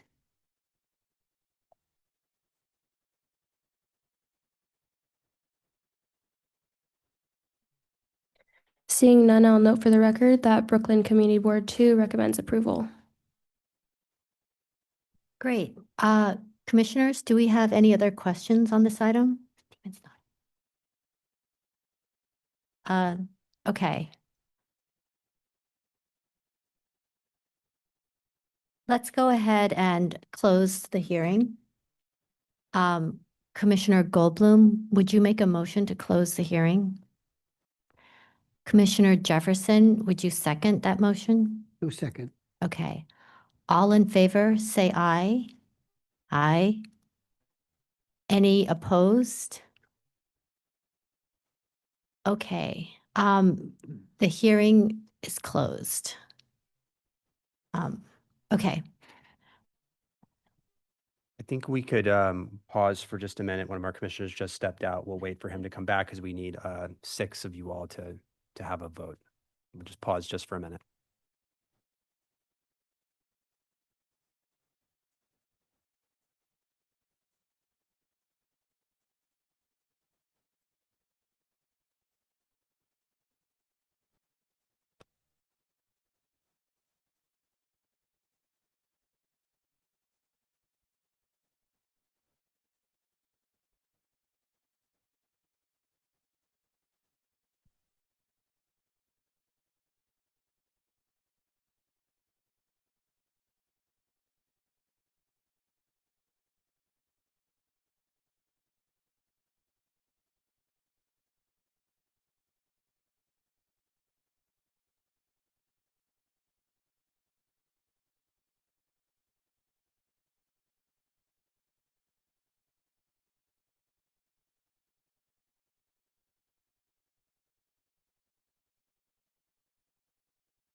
Okay, great. I think we can resume.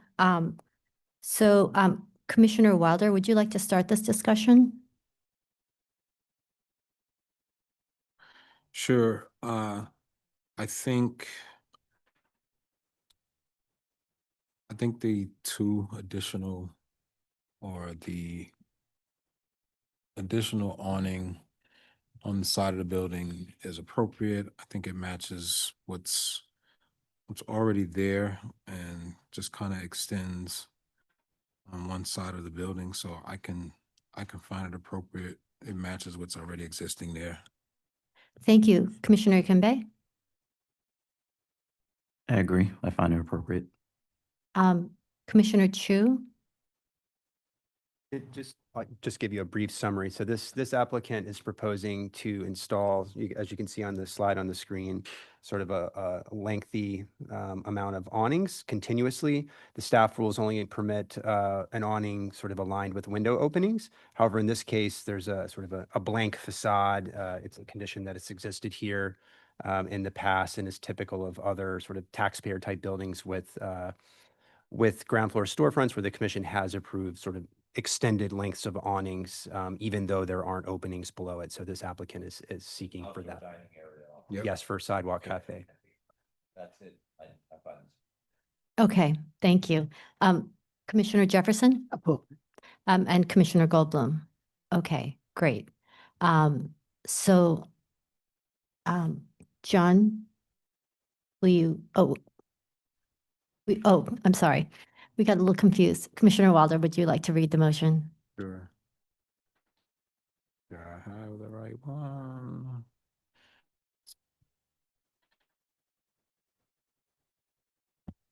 No matter of LPC -26-01318, 166 DeKalb Avenue, Fort Greene Historic District, a mixed-use building designed by Abraham Fisher and built in 1940. Application is to install an awning. I note that the building scale, materials, and details are among the features that contribute to the special architectural and historic character of the Fort Greene Historic District. I recommend approval, finding that the proposed installation will not damage or obscure any significant architectural features, that the proposed canvas-clad awning with loose skirts and open sides will be in the keeping with the details, materials, and finish of the traditional awnings found historically at storefronts within this historic district and which already exist on the building, that the proposed awning will extend over a utilitarian and largely blank portion of the facade, activating the facade and supporting the commercial nature of the streetscape, and that the proposed work will not detract from the special architectural or historic character of the building or the Fort Greene Historic District. Okay, thank you. Commissioner Kimbe, can you second that motion? Second. Thank you. And Mark, can you call the vote? Mr. Master, Aye. Commissioner Chu, Aye. Commissioner Goldblum, Commissioner Quimby, Aye. Jefferson, Aye. Commissioner Wilder. Aye. 6 in favor, none opposed. The motion passes. Okay, thank you. That's been approved. Okay, let's move to the next item. Right, the next item is public hearing item number 5, LPC 26-03564. This is an application for an amendment. It's in the borough of Brooklyn, block 252, lot 59, 33 Joralemon Street in the Brooklyn Heights Historic District. This is a new building under construction, and the application is to amend Certificate of Appropriateness 24-00936 for constructing a new building to include excavating the rear yard.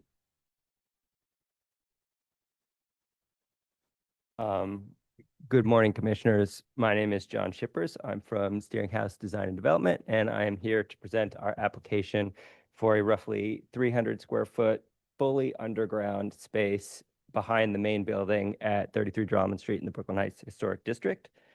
My presentation is only 7 brief pages, though there were many factors that went into the proposal. So I'll quickly run through the slides, introduce the project to you, and then I'd like to share very briefly some of the thinking that went into it. So I'm sure everybody's familiar with the Brooklyn Heights Historic District map on the left. The image here in the center is our previously approved building design, and the axonometric on the right is showing the rear facade and the rear yard space, which is our focus today. On the left, we have the previously approved application. Everything grayed out is not under consideration today. Our focus is on the rear yards. On the right, we have the proposed rear yard space. As you can see, the configuration is very much the same as the previously approved application. However, now there is a space proposed underneath the rear yard. This is our previously approved section. And here is our proposed plan today showing that room underneath the rear yard. We have a couple extra sections to show here. One thing I'll circle back on is the detention tank indicated in the bottom left. There is precedent for what we're proposing today. Our site, of course, is 33 Joralemon Street, indicated in red. 81 Pierpont Street, a few blocks to the north, recently had a approved application for a substantial underpinning and excavation project underneath their rear yard. 295 and 299 Hicks Street, similar condition, as well as 205 Clinton Street, a little bit to the south outside of the Brooklyn Heights Historic District. Here are sections from two of those projects at the top. We weren't able to get the 81 Pierpont section, but that's the approved plan from that project. So that is all of my slides today. However, while relatively simple in plan, obviously creating underground space is a little bit more complicated than the drawings indicate. So I wanted to talk very briefly about some of the additional considerations that went into it. At the outset of the main building design, we wanted to respect the modest scale of the Greek Revival homes in this row. And so we did not maximize the available FAR so that we could sync our front and rear facades up with the neighboring buildings. Since then, our clients' needs have expanded, and we feel like the most appropriate solution to meeting their expanded needs is with this underground space rather than increasing the massing of the main building. We do have significant experience with this type of work. My firm is the firm that did the underpinning and excavation project at 81 Pierpont Street, and that was a 40-foot excavation and underpinning project. We have also recently added a cellar below an existing carriage house on Middaugh Street, as well as some other underpinning projects nearby. The main building is a certified passive house, so environmental impact has been a central consideration for us since day one. Water management, in particular, for this proposed space has been a major consideration as we were conceiving it. We've looked carefully at our geotech report, which shows sandy fill to 15 feet below grade and no groundwater to the full depth of the explored space, which is 32 feet below the sidewalk. As I mentioned previously in the section, we have a stormwater detention tank as part of our project, and that, of course, is going to keep groundwater out of the ground, or stormwater out of the ground, and out of the city sewer system. And the roof of our proposed underground space will capture additional water and send it to that detention tank, keeping it out of the ground. However, there is a path behind and below our proposed space if there is groundwater that needs to migrate. And finally, we have excavated to the depth of the proposed space behind the existing building as part of our foundation work. That's been open for about 6 months, and we've had multiple weather events in that time, and we have not encountered any water movement in that time. That concludes my application. Great, thank you. Commissioners, do we have any questions? Commissioner Jefferson? This one, on the image on the left-hand side, how deep is the excavation? Oh, sorry. 20 feet, 25? That's just a precedent from 205 Clinton Street, which is substantially deeper. If we go back to ours, there you go. We're proposing to go 8 feet below the rear yard grade. Any other questions? Okay, is there anybody here who would like to speak on this item? Noting that there isn't, I'm going to turn it over to Elizabeth Lee for remote testimony. Those joining via Zoom who wish to speak, please use the raise hand function. You'll be promoted to panelist, after which we ask you to unmute, state your name for the record, and you'll have 3 minutes to speak. The first speaker will be Judy Stanton.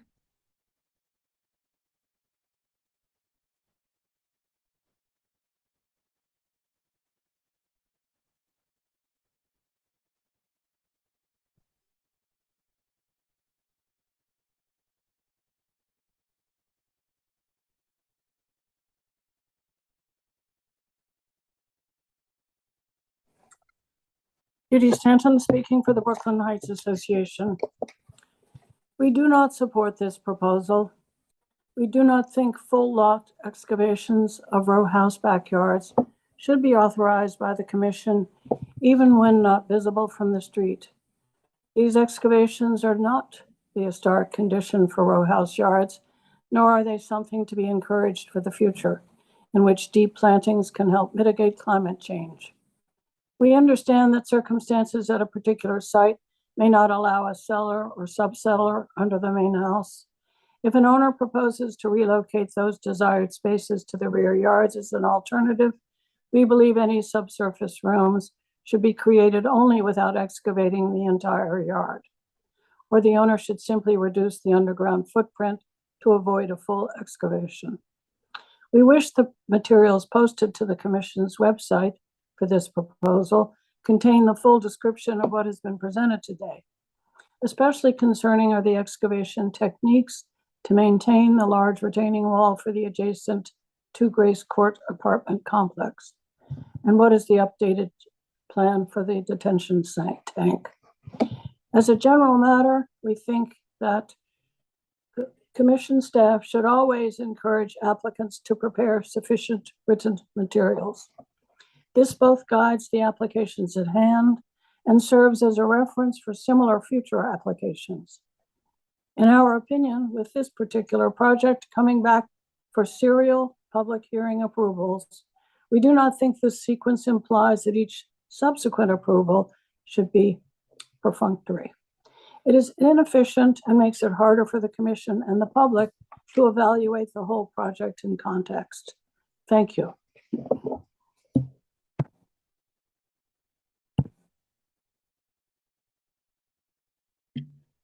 The next speaker will be Kaylee Johnson.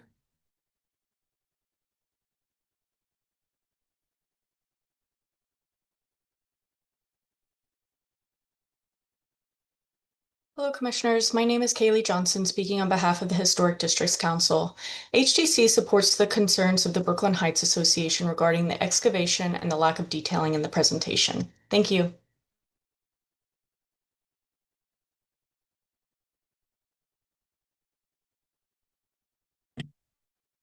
Anyone else who wishes to speak, please use the raise hand function. Seeing none, I'll note for the record that Brooklyn Community Board 2 recommends approval on the condition LPC review the appropriateness of the rear facade extension. Okay, thank you. Would you like to respond to any of the comments? Sure, I'll briefly respond. Thank you. A couple things were mentioned from the Brooklyn Heights Association, a concern about historical conditions of row house yards. Over the years, the work we've done, we've encountered many underground uses in the past, including cellars, root cellars, wells, etc. Under our prior application, our detention tank was located under the rear yard, so we think there is some precedent for use of space underneath rear yards in historic row houses. We also strongly believe in climate change mitigation, as was referenced by the Brooklyn Heights Association. Our response in this specific case is that we've designed and are building a certified passive house. I think that's it. Great. Thank you. Commissioners, do we have any final questions? Okay, if not, let's go ahead and close the hearing. Commissioner Chu, would you make a motion to close the hearing? So moved. Commissioner Kimbe, can you second that? Second. Okay, all in favor say aye. Aye. Any opposed? Okay, the hearing is closed. Corey, would you like to say something? Yes, just wanted to note that I think, as the commissioners know, we have approved excavating the rear yard almost to the full extent many times. As a general rule, the commission is almost always asked for 5-foot clear to be retained at the rear of the lot, with the idea that a large mature tree could grow and thrive with those conditions. I think as the applicant presented, this has an irregular shape at the rear of the lot. So while it's not 5 feet continuous, it averages out to something very close to that, if not matching that. And with regard to the safety of this type of work, we all share the concerns about some of the issues that could come about doing excavation and underpinning work. I will note that this, as a new building, already underwent enhanced engineering review a couple of years ago. And the staff will continue to collect the filing materials, the engineering materials that we always do. And if it is determined that additional underpinning or any of the things that would trigger further enhanced engineering review come up, we'll ask for that again. Great. Thank you. Commissioner Jefferson, would you like to start this discussion? Totally appropriate. They only go down 8 feet. And in this community, they've gone down even further, 22 feet. So this is fine. I find this appropriate. Okay, thank you. Commissioner Goldblum? Commissioner Wilder? Agreed, I find it appropriate. Commissioner Kimbe? I find it appropriate as well. And Commissioner Chu? Agreed. Okay, Appropriate. great. So Commissioner Jefferson, would you like to read the motion? In the matter of LPC 26-0356433 Joralemon Street, Brooklyn Heights, Historic District.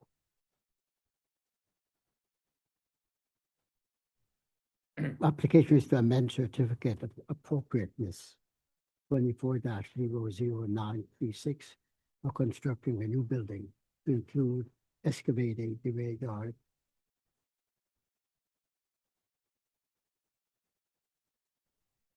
I recommend approval, finding that the proposed work of the rear yard would not be visible from the public thoroughfare, that the proposed excavation would not extend to the rear lot line and would not diminish any unifying aspect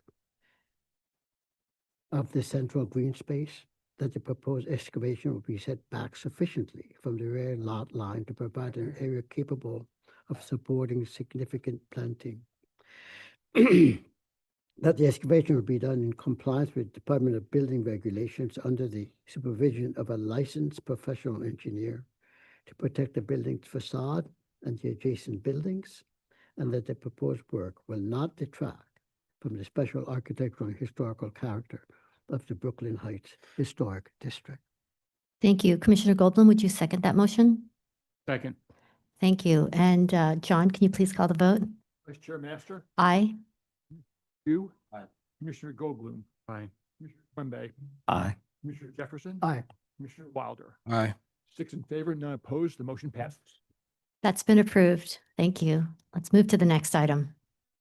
Next item is public hearing item number 6, LPC 25-12524, an application for a certificate of appropriateness in the Borough of Brooklyn, Block 1151, Lot 76, 183 Prospect Place in the Prospect Heights Historic District. This is an Italianate neo-Breck style row house designed by F.B. Lincoln and built circa 1877. The application is to construct rooftop and rear yard additions.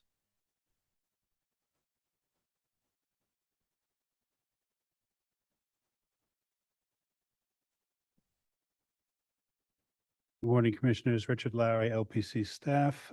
Just to let you know, I will be presenting the proposal, and the architect Shai Gansberg is here to answer any questions. This comes before you today because the scope of work includes a rooftop and a rear addition. Subject property is one of 5 3-story row houses bookended by taller 4-story row houses. And as you can see in the 1940s tax photograph, there are a number of visible front dormers in the row. The block plan, as you can see, that the lots in this block are very long, with the subject lot being 131 feet long. And there are a number of 1- and 2-story additions in the donut. Here's a detail of the block plan showing the proposed 18-foot 6-inch 2-story rear addition. There are a number of comparable and some larger rear additions, including a 18-foot 9-inch deep 2-story rear addition, which was approved by the commission at a hearing at 173 Prospect Place. One in pink at the end. And then just an area of the rear additions in the row highlighted for you, just to show context. Okay, so looking at the front elevations in the row showing the existing front dormers at the adjacent buildings, and as well as the proposed dormer at the subject property. And at 191, it was to note that the commission recently approved the legalization of an enlargement of the front dormer to the current specs you see there. And just to show visibility of the mock-up of the front dormer, which will again be set back from the front cornice and also be set back from the lot line by at least 12 inches either side. And just to give you some context, showing the adjacent front dormer at 181, both the current conditions and the historic one from the 1940s tax photograph. So the proposed dormer will follow the current massing that we see at the adjacent building, and the design will start to recall some of the historic details that we see here. And just to give you some context for the rear facade and the rear yards in the row. And the existing and proposed rear elevations. So the current rear facade is a brick facade, which will be sort of cleaned up and have the paint removed. And then the the clad will be brick cladding at the rear addition with punched openings. And just an axon of the rear addition. So we got the existing and the proposed sections. And just to note, for the ceiling heights of the dormer at the front, it's 7 foot tall ceiling height and increasing to about 8'6" at the very back. And quickly just go through the existing and the proposed floor plans. And then finally, just a photo of the front facades showing the visible front dormers at 4 of the 5 buildings in this row. And then our subject property for 186 in our proposed front dormer. And thank you. And I'll hand it over to Shalaya to answer any questions that you may have. Thank you. Commissioners, do we have any questions? Okay, don't have any questions. Is there anybody in this room who would like to testify on this item? Okay, please state your name, and you have 3 minutes to speak. Thank you. Okay, great. Thank you. My name is Nate Onchitz. I'm one of the immediate neighbors at 181 Prospect. First, I just want to express my appreciation of the Prospect Heights Community Board, who recommended significant alterations on this proposal. I'd honestly never attended a meeting like that before. I have to say it was pretty amazing to hear the concern and the respect that that board had for the neighborhood and its immediate neighbors. It's really the essence of why my wife and I moved to Prospect Heights to raise our family. I'll try to stay calm through this testimony, but if I'm being honest with you, this experience has already been pretty upsetting. When 183 Prospect was bought last year, we were excited that a developer had acquired it. The house needed a total gut renovation, and it would be great for this to be in the hands of professionals with the experience and financial incentive to move quickly and effectively on the project.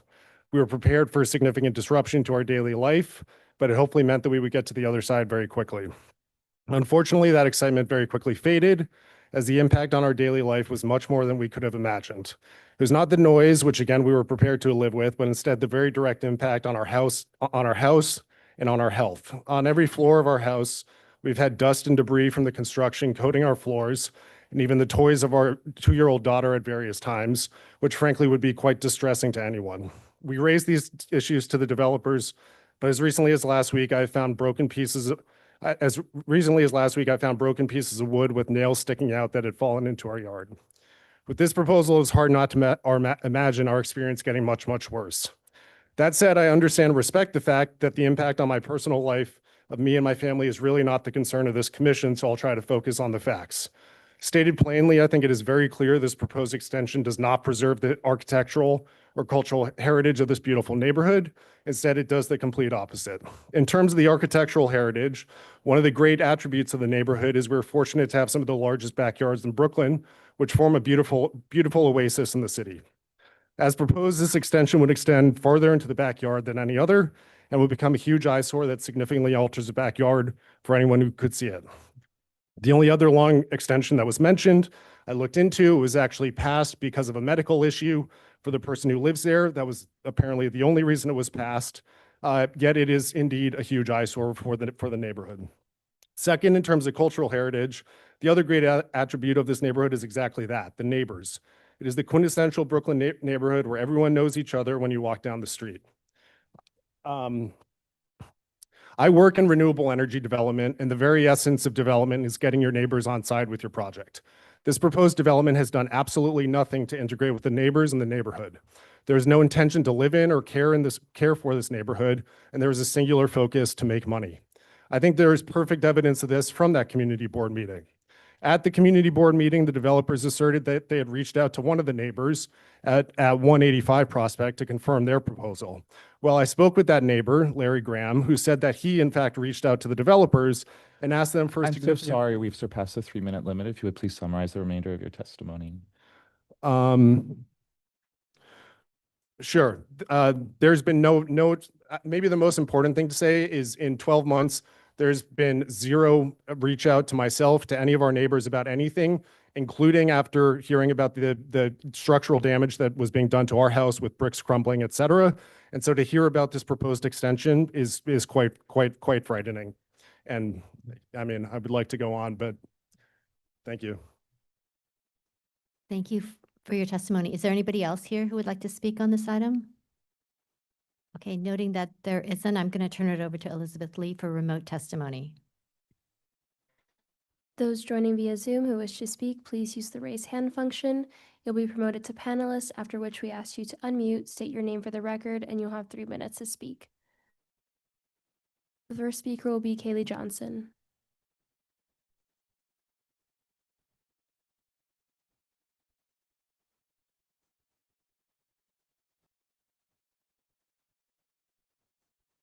Hello, Commissioners. My name is Kaylee Johnson, speaking on behalf of the Historic Districts Council.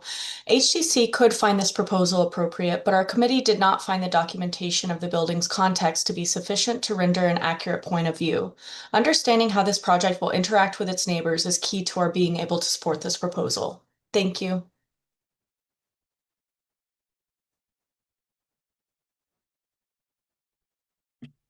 Next speaker will be Christina Conroy.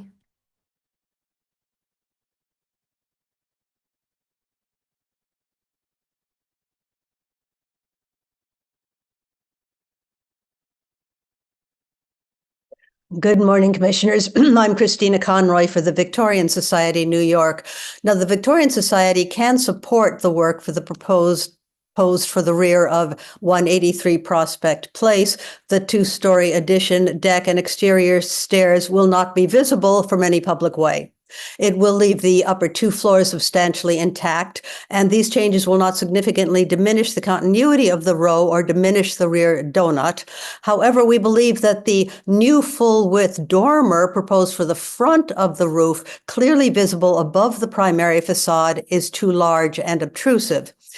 2 other houses in this row have similar dormers facing the street, but we don't believe these should be seen as precedents. According to the designation report, the dormer at 181 was in place prior to designation. The one at 189, altered without permits, was subsequently legalized pursuant to Certificate of Appropriateness 2403089. In neither case did the public or the LPC get to review the work before it it was in place. At 183, we finally have the opportunity to review a proposal for an addition set above the historic facade. We strongly recommend that the overall width be reduced to allow it to read as a dormer instead of a full floor addition. This would also bring it closer to the size of the historic dormers on this row.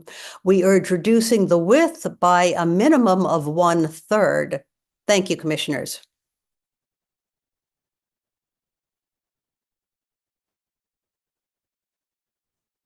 The next speaker will be Mary Shuford.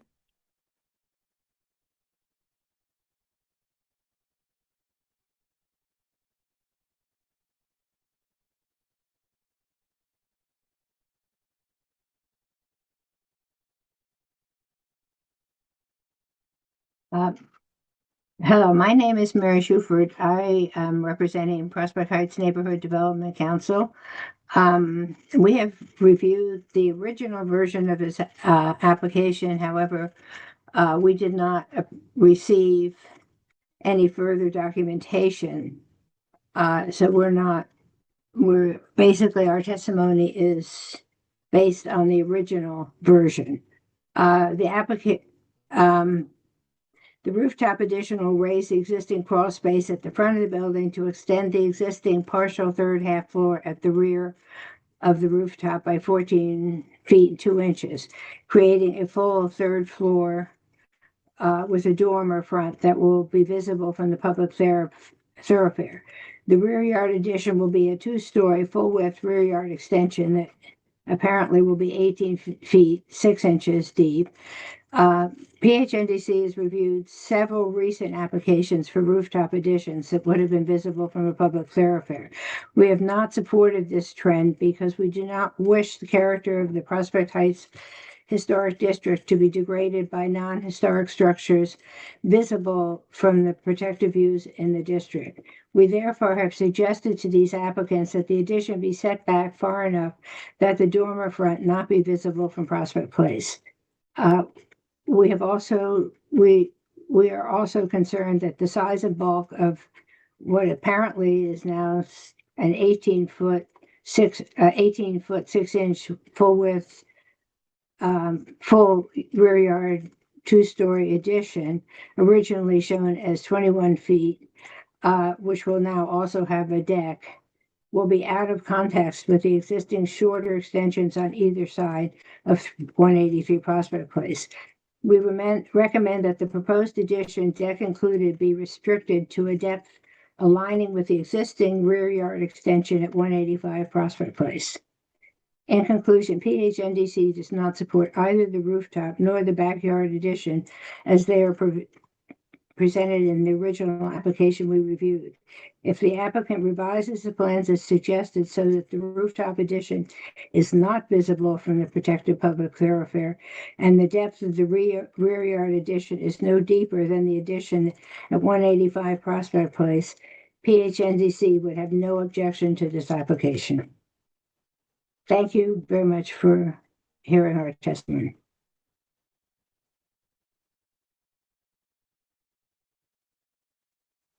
Anyone else who wishes to speak, please use the raise hand function. Seeing none, I'll note for the record that Brooklyn Community Board 8 recommends denial. Okay, thank you. Would you like to respond to any of the comments that we've heard? Hello. So just some of the comments that Richard already spoke, but I would like to reiterate is that number one. If you could please just state your Okay. name. Thank Oh, you. my name is Shia Gonsberg. So just some of the comments, and I want to reiterate is that number one, this is a extremely long lot, more than the average. So it's 131 feet.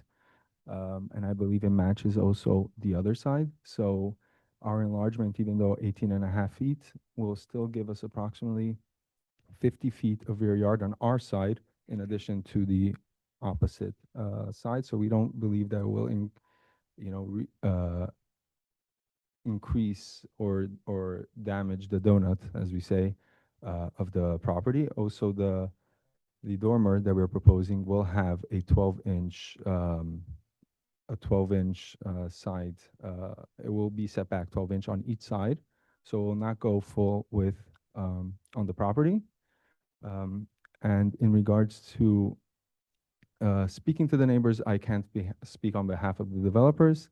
I believe both were addressed. Some of them were offered money, and I know I was told at least that 185 was addressed, and we discussed it with him, and he, his addition is 16 feet, and he said as long as we are within 3 feet of his addition, he will be okay.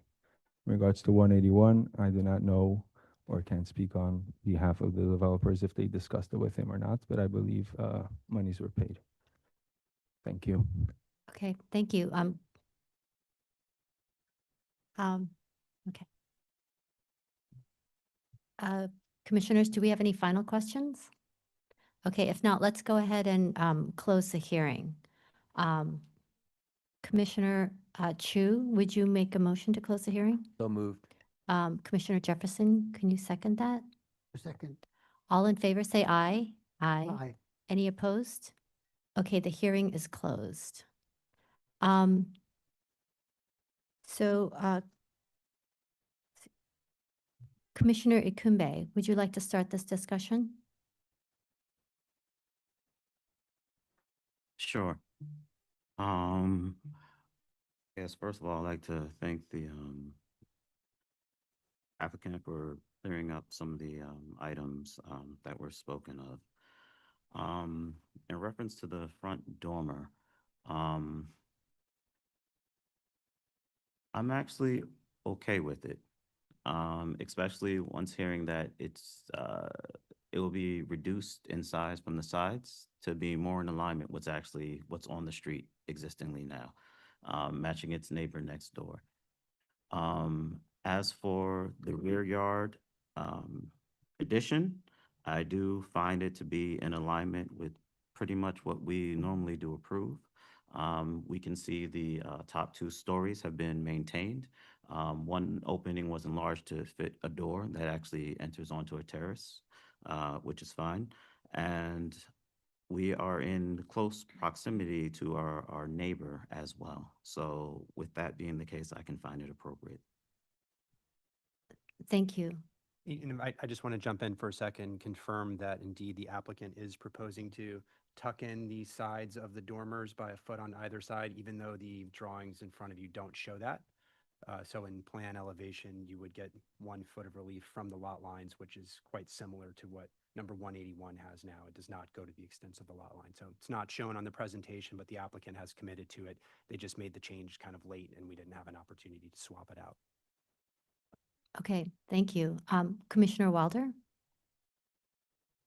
Yeah, thanks for that clarification. I think overall I can find it appropriate for similar reasons. I'm okay with the dormer, especially since the adjacent building has something similar, as well as some of the other buildings on the block. And then I think the rear yard addition, although it is further than most of the rear yard additions, I think the height of it is okay.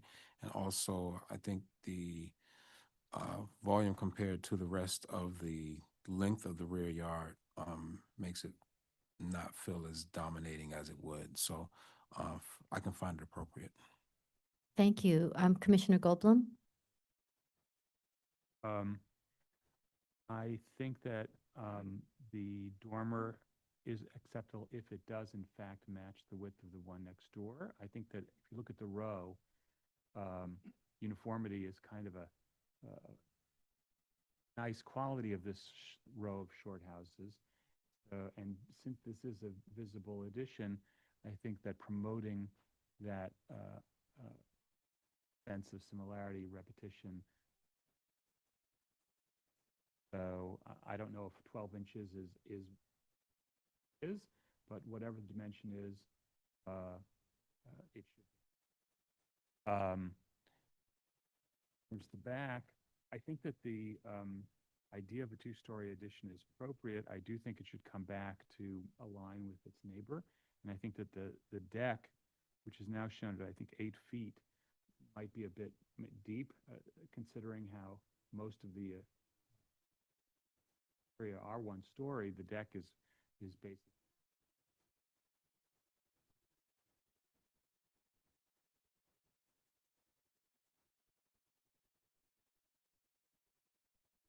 some things that just feels more ambiguous with the content. Okay, thank you. Commissioner Jefferson? Okay, thank you. And Commissioner Chu? Yes, I'm in agreement. I think that the addition at the rear does keep the continuity of the up, and they retain the upper 2 floors. I do think it would be a bit cleaner if they just nudged it back 2 feet to align with the neighboring addition. I'm fine with the dormer. Okay, so I think we can accept this if we move the deck back 6 feet and then align the rear facade with the neighbor. Is that what it is? Reduce the depth of the rear addition to align with the neighbor, ensure that the dormer up at the rooftop matches that of the one next door. And I think with regard to the deck, the staff rules do allow for 8 feet. That's approved very regularly, but we could explore that in relation to its context. Just a note that the important thing up at the dimension for the dormer is that there's that consistency and you actually see light and you can see through between them. Yes. Okay, great. So, Commissioner Kimbe, would you mind reading the motion with those modifications? Thank you.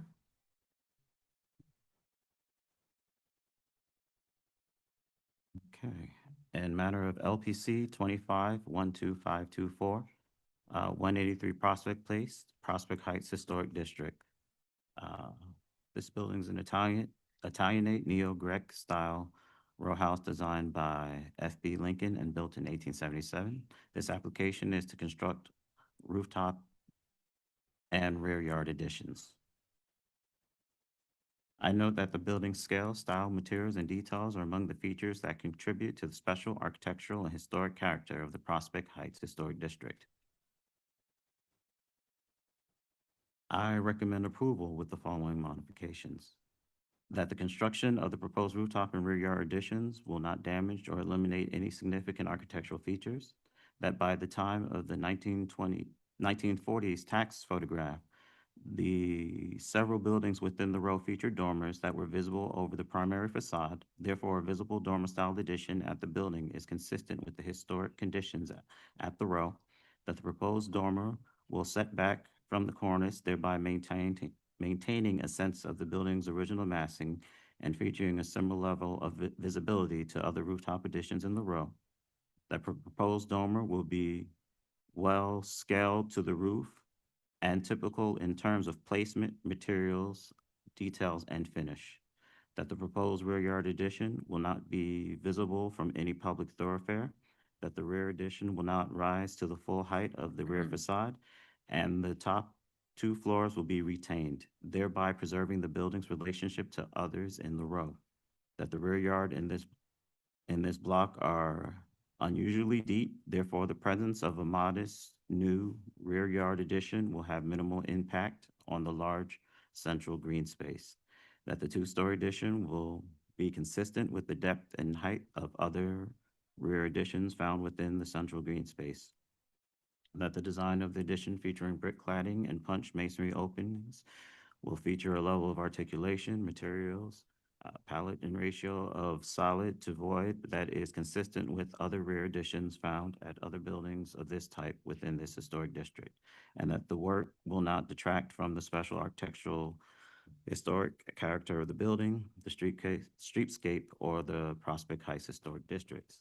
I also note that the applicant will work with the with staff to reassess the depth of the rear yard deck. Also to look at the alignment of this addition with its neighbor And then also ensuring that the dormer matches the one proposed at building 181? Yes, it's the existing dormer at 181. Yes, the existing dormer at 181. Great, thank you. Commissioner Wilder, would you second that motion? Second. Thank you. And John, will you call the vote? Vice Chair Master, Aye. 2. Commissioner Goldblum. Aye. Commissioner Quimby. Aye. Jefferson. Aye. Wilder. 6 in favor, none opposed. The motion passes. Okay, that's been approved with modification. Please continue to work with staff. And let's move to the next item. Okay, the next item is public hearing item number 7, LPC 26-03266. This is an application for a binding report. It's in the Borough of Manhattan, Block 95, Lot 101. 206 Water Street, the Titanic Memorial Lighthouse in the South Street Seaport Historic District. This is a lighthouse structure salvaged from the demolished Siemens Church Institute building in 1968 and reinstated at its current location in the 1970s. The application is to install signage.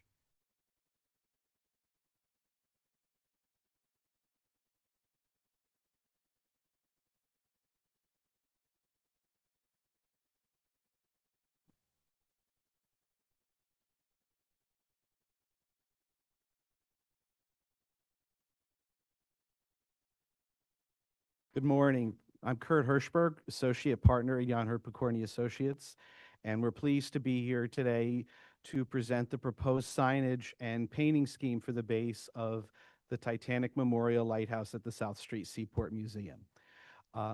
Just want to tell everybody that this is the last piece. We are currently in the process of restoring the overall structure. We're about 85% complete at this time. And if you're down in the neighborhood, you will see the finished lantern. Within a few weeks, you'll be seeing the time ball back in action again for the first time since 1976. And you will also see the historic interior lighting back in action for the first time since 1945. So we're very excited about this. And with that, I'm going to introduce Rob Wilson from the South Street Seaport Museum, who will start telling us a little about the history of signage typology at the Seaport. And then I'll come back and explain a little bit more about the history of this structure.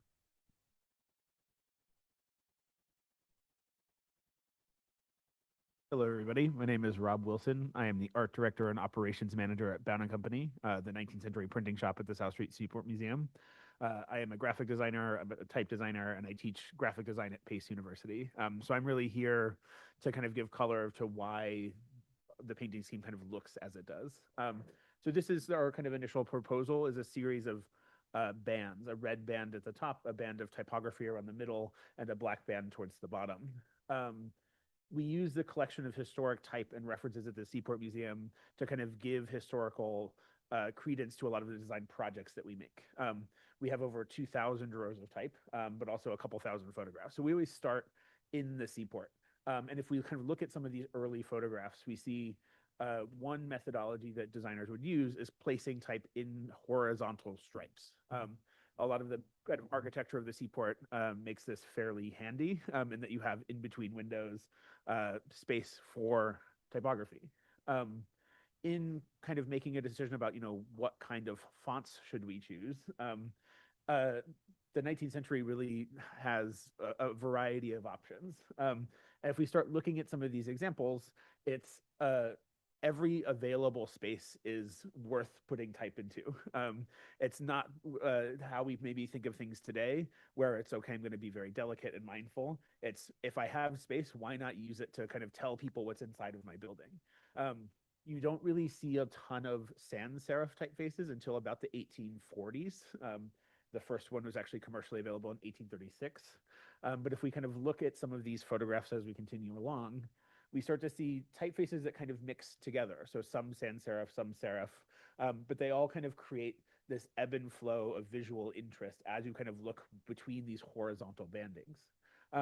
Looking kind of a little bit outside of the Seaport, just to kind of make this point even clearer, is you start to see this kind of mixing and matching of faces. You start to see this horizontal banding. You start to see these kind of stripes of type, each one having a new content type. So one might be the name of a building, one might be this activities that go within the building, and one might be the name of the kind of people who own the building. Trying to throw some really extreme examples out here of just type all over the place. You can really see kind of like, this is maybe the most extreme example, but the earlier examples show, kind of dedicated typography within these kind of horizontal structures, within taking up the entire width of a structure. And then the last kind of slide in the kind of typographic palette is oftentimes when looking at this era, relying too much on photography can kind of be a little bit limiting, because that's really in the kind of early parts of photographic technologies. So kind of looking at illustration. There we go. Also kind of reinforces this idea, is that this is how designers were kind of planning these structures at the time, right? Of having kind of these horizontal banded surfaces of kind of oftentimes black type on white background, because you're looking for contrast. Your kind of goal of a signage is to say something from far away. And if you have something that is kind of as much contrast as you can build, that's going to be most successful, I believe. Now, put the presentation together, so. Oh.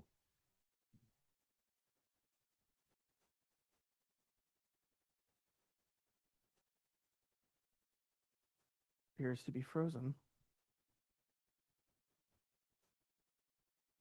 Oh, okay. So I have a couple slides left. Right. You can see it there.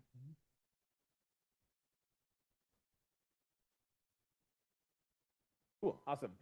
So we also just wanted to pull some things in the district that had been previously kind of approved by the Landmarks Preservation Commission. The one that I'm kind of most familiar with is the A.A. Thompson and Company sign that's on top of 213 Water Street, particularly because I designed it. But this signage here kind of follows a lot of the structure and how we're kind of thinking about the lighthouse. Is that for this sign here, we found an 1885 sign painter's manual, found a typeface that kind of had a couple characters and then expanded that out into a complete font that we can now use in a contemporary way that has that kind of historical kind of through line. I think we can go to the next slide. And I'm going to hand it back to you. So what we have at this site is a very interesting structure. It's known as the Titanic Memorial Lighthouse. It, first of all, was never a lighthouse from the beginning, and from the beginning, it was never a memorial. The original intent for the structure when it was atop the Siemens Church Institute was to be a beacon that would emit a very vibrant green, soft green light out into the harbor, directing all the wayward sailors into a safe harbor at the Siemens Church Institute. And we've taken a little bit to this. This structure has always been part of its character has been advertising. It was advertising for the Siemens Church Institute when that pea green light beamed out at the time. And when it first came to be where it stands today, it was advertising for the South Street Seaport Museum. Next slide, please. You could see here two examples when it was atop the Siemens Church Institute, which is where the structure lived until 1968. Next slide, please. And in 1968, something interesting happened. They were tearing down the building, and the South Street Seaport Museum felt that this was too important of an artifact for it to be lost, knowing that it had become symbolic as a memorial to the sinking of the Titanic. And, a humorous point as to how it became a memorial: in the midst of construction, the ship sank, and they were very clear about it in their publications. They were using that as a means to raise the rest of the funding to complete the building. Classic New York style, that you would take a tragedy and use it as an opportunity to bolster your coffers and finish your building. Next slide, please. South Street Seaport Museum, still being a fledgling museum at that point in time in 1968. They wanted to preserve this, but they didn't know what to do with it. They didn't have a place to put it, so it lived on Pier 17 for 7 years until it found a home. And if you look at the image all the way on the left, it is already advertising visit the South Street Seaport Museum while it was resting in this location. Next slide, please. So enter 1975 and Exxon and their generous donation to the museum that built the cast concrete base that we all know today. And right from the beginning, The structure was tagged South Street Seaport Museum with prominent letters, and they were signs posted on it for events, programmings, anything special coming in the neighborhood, as well as the South Street Seaport Museum. Next slide, please. And it even went and spent a number of years as the ticket concession stand for the South Street Seaport Museum. Again, it's had a long history of marketing and being an anchor for the South Street Seaport Museum. Much like the original intent of bringing wayward sailors in, it's bringing interested people into the South Street Seaport Museum. Next slide, please.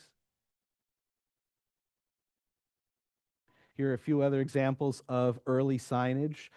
They were some that were elaborately detailed to be like windows on the base with signs entered. There were some more haphazard. You saw the previous one from the late 1960s. Next slide, please. In looking at the structure, yes, it has never been a lighthouse. It was never intended to be a lighthouse. But for the last 50 years, everybody in New York City has seen this structure as a lighthouse. So whether we choose to accept it as fact or not, it has evolved into that. So one thing that we looked at in developing a painting scheme is why not treat it like a lighthouse? And one common thing you often see in lighthouses is a repetitive band. Here we have some very typical black, white, and red schemes.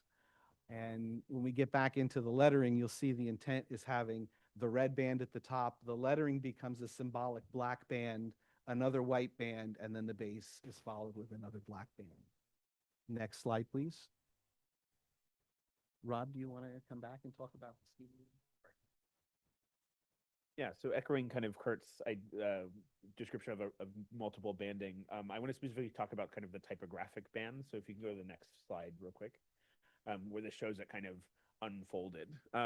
One challenge that we had as we were kind of doing kind of mock-ups of this is that it is a cylinder. So it's difficult to kind of see in the way that you would see a traditional flat-fronted building. So one of the reasons that we're kind of choosing to kind of have Seaport Museum be the kind of bigger type and South Street kind of be a little bit smaller is that's kind of colloquial what the neighborhood is known as now, right? Is that this is kind of an entryway, a beacon to a neighborhood. It's kind of more important that you see Seaport Museum than kind of South Street. This is a welcome to the museum as a district. One kind of core tenet in any kind of poster design or kind of signage system is that if you make everything too important, nothing becomes important. So we're really thinking of that beacon being kind of that from far away, from across the street. You see, oh, I'm looking for the museum. This is where I'm going. And then as you approach the lighthouse, it's like, oh, what is this object that I'm looking at? And that's where Titanic Memorial Lighthouse, as kind of our smaller supportive type, kind of reaffirms what you're looking at. The third level is once you're kind of now around the building is we have a brass plaque affixed in the direction of Southampton where Titanic was built. So when standing kind of looking at this plaque, you are in the direct line of where Titanic kind of started and where she was going. So you're kind of now part of that journey.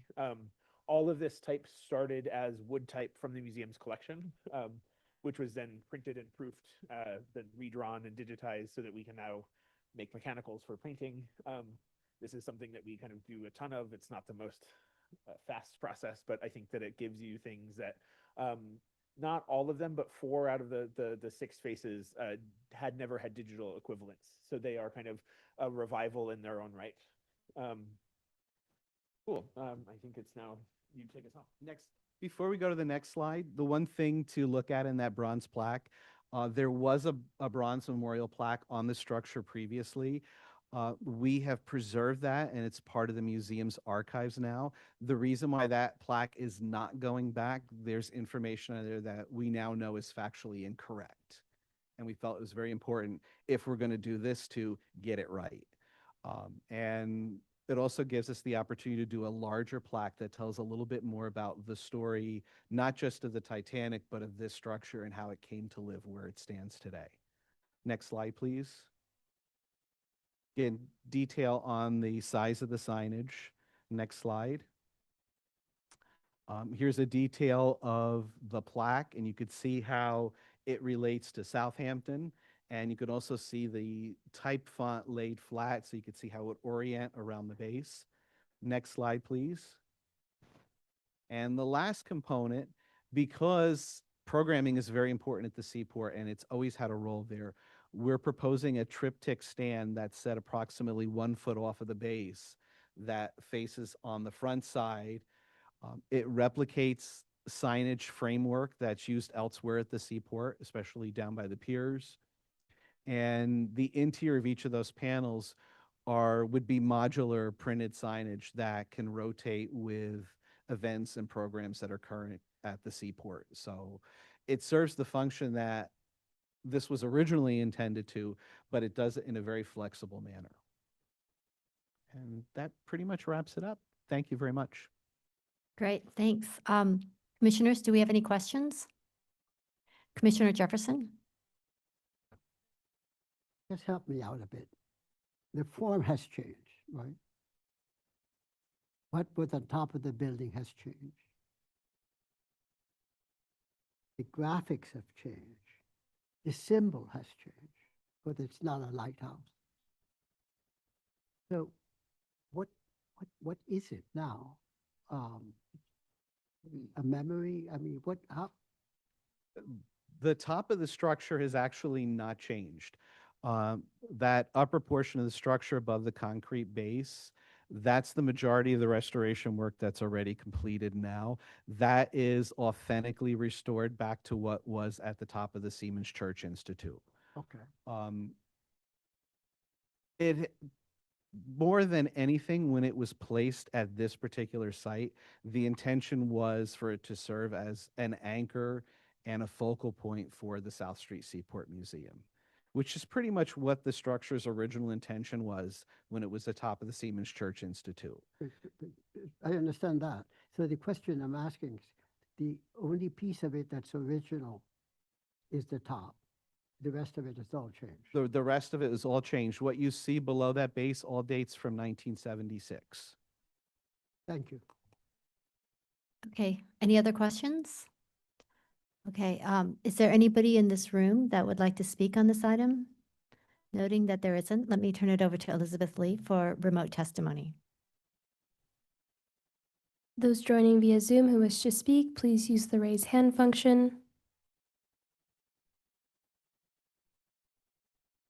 You'll be promoted to panelist, after which we ask you to unmute, state your name for the record, and you'll have 3 minutes to speak. The first speaker will be Kaylee Johnson.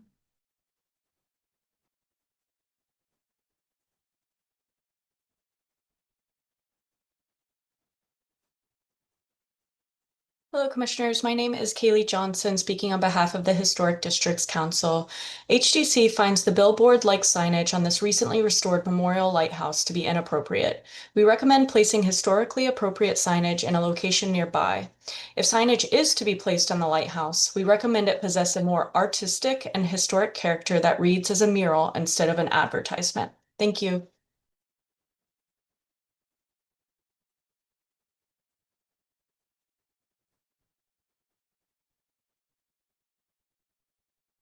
Anyone else who wishes to speak, please use the raise hand function. Seeing none, I'll note for the record that Manhattan Community Board 1 recommends approval. Thank you. Would you like to respond to any of the comments?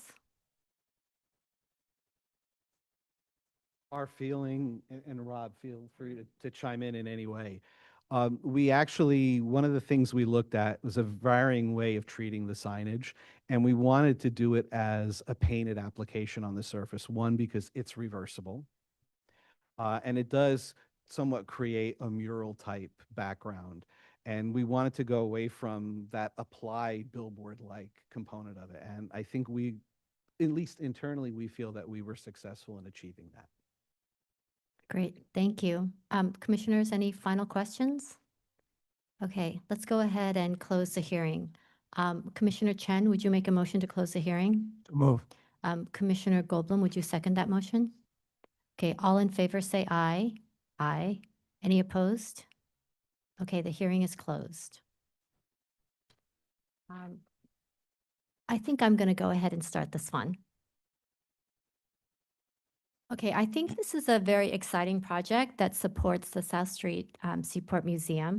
I think that the applicant has noted that there really is a history of hand-painted signage in the South Street Seaport Historic District with multiple examples.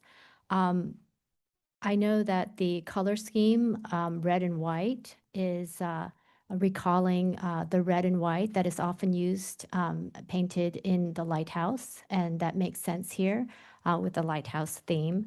I also think it's important to note that this signage really identifies and supports the South Street Seaport Museum. And it also provides, direction, information for the tourists and information on their programming. So I can find this appropriate. Commissioner Wilder? Yes, I think overall I can also find it appropriate. I also appreciate the applicant's just attention to detail. It feels like they went through a good process of fully understanding the history and how they wanted to move forward with it, and that it can still represent that history. So for those reasons, I can find it appropriate. Thank you. Commissioner Kumbay?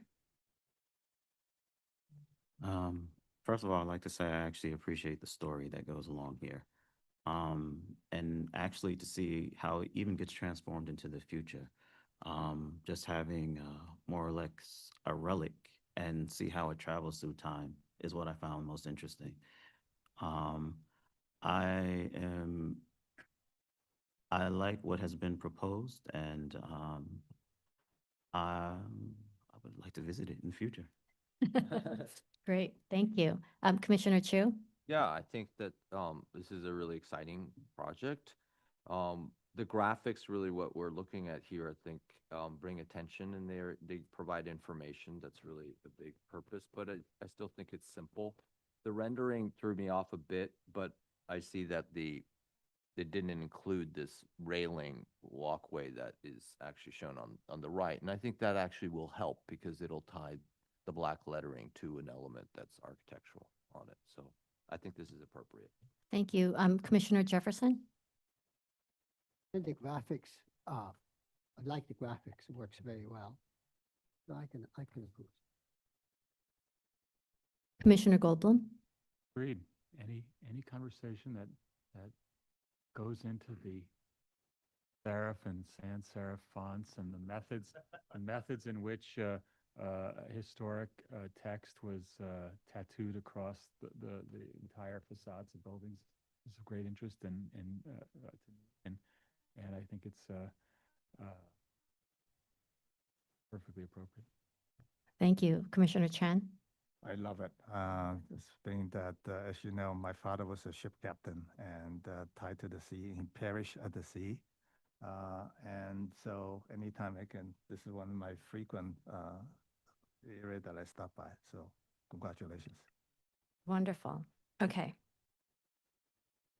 In the matter of LPC 26-03266, 206 Water Street, Titanic Memorial Lighthouse in the South Street Seaport Historic District. A lighthouse structure salvaged from the demolished Siemens Church Institute building in 1968 and reinstated at its current location in 1976. Application is to install signage. I recommend approval, finding that the proposed work will not damage or eliminate any significant architectural features, that the presence of painted signage on the masonry base of the memorial will recall the painted signage historically found on facades throughout the South Street Seaport Historic District, that the memorial serves as a gateway to the seaport, and proposed signage will identify the seaport, the lighthouse, and the Titanic Memorial as important features of the historic district, that the proposed red and white color scheme will relate to the traditional color scheme often found on painted lighthouses, and that the proportions, design, details, and materials of the proposed freestanding signage will relate well to the memorial and the streetscape and will harmonize with existing directory signage found elsewhere in the historic district. Commissioner Chen, would you second that motion? Be delighted to. Thank you. And John, will you call the vote? Vice Chair Master, Aye. Commissioner Chen, Aye. Commissioner Chu. Aye. Commissioner Goldblum. Aye. Commissioner Quimby. Aye. Commissioner Jefferson. Aye. Commissioner Wilder. Aye. 7 in favor, none opposed. The motion passes. Okay, congratulations.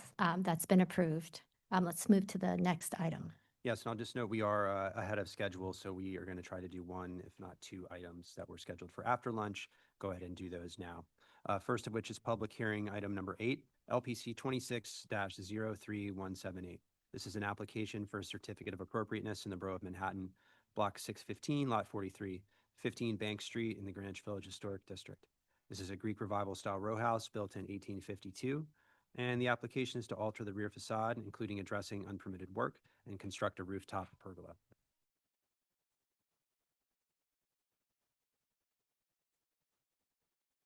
Good afternoon, Commissioners.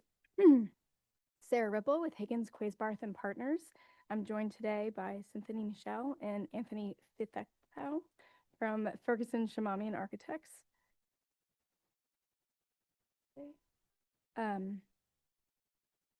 So 15 Bank is located on the north side of Bank Street, just west of Waverly Place in the Greenwich Village Historic District.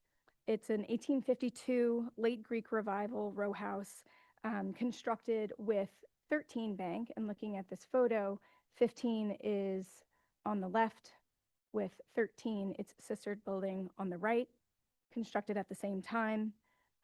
And following in the kind of template, let's say, of 11 Bank, which was an earlier building but used as the prototype. The owners of 13 Bank recently acquired 15 Bank and are connecting the houses internally. The vast majority of the project has been approved in coordination with staff because of the modest scope. And the proposal today involves a new pergola at the roof of 15 and changes at the rear to match the sister buildings at 11 and 13, including painting the facade, painting the masonry at the rear facade and alterations of the fourth floor windows.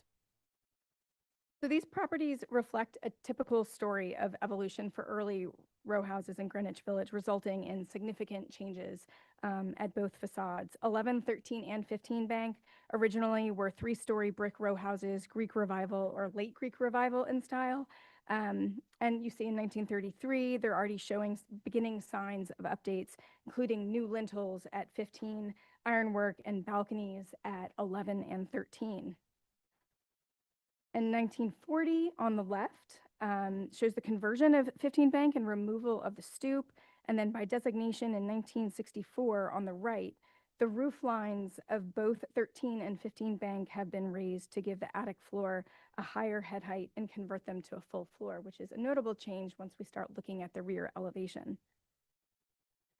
So elevations of 13 and 15 here, existing at left, proposed at right, showing the roof of 15 Bank, at the roof of 15 Bank, the new pergola. And then switching to the back, the existing conditions at the rear similarly tell that story of change. Both sister buildings of 15 Bank have painted rear facades. You see here at 13, and behind it is 11.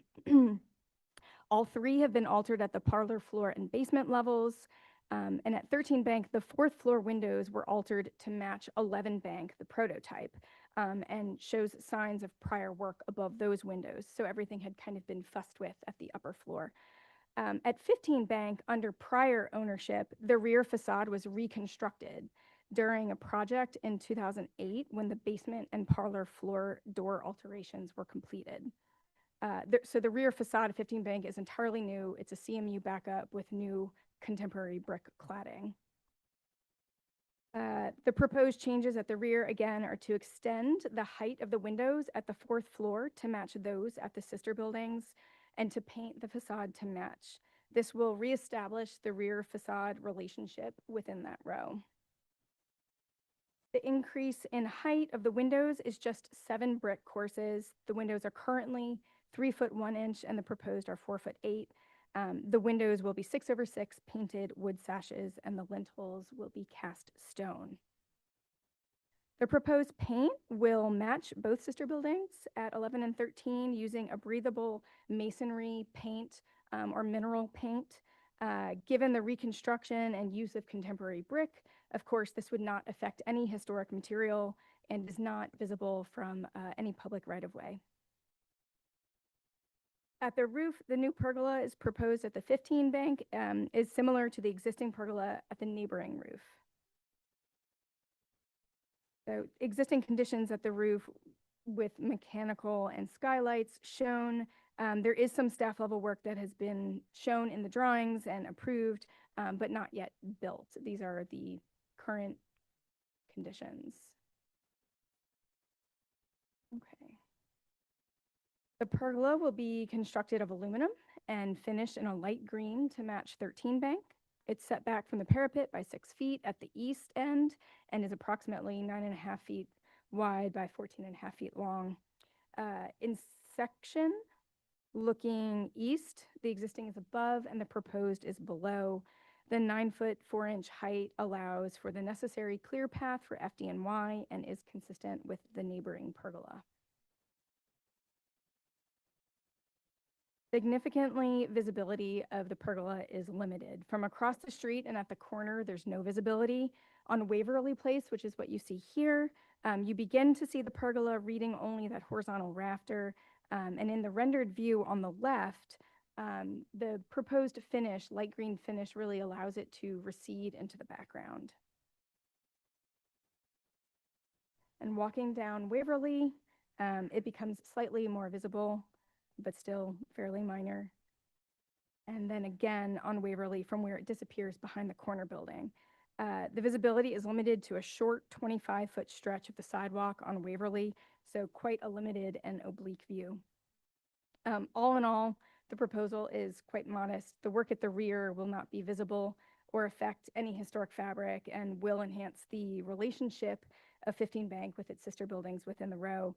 And the pergola at the roof will be minimally perceptible given the setback and finish and in keeping with the type of things and accoutrement you see at the roof within the district. And with that, we're happy to take any questions you might have. Thank you. Commissioners, do we have any questions? Okay. I'm going to note that there's nobody in the hearing room to speak on this item, so I'm going to turn it over to Elizabeth Lee for remote testimony. Those joining via Zoom who wish to speak, please use the raise hand function. You'll be promoted to panelist, after which we ask you to unmute, state your name for the record, and you'll have 3 minutes to speak. The first speaker will be Christina Conroy.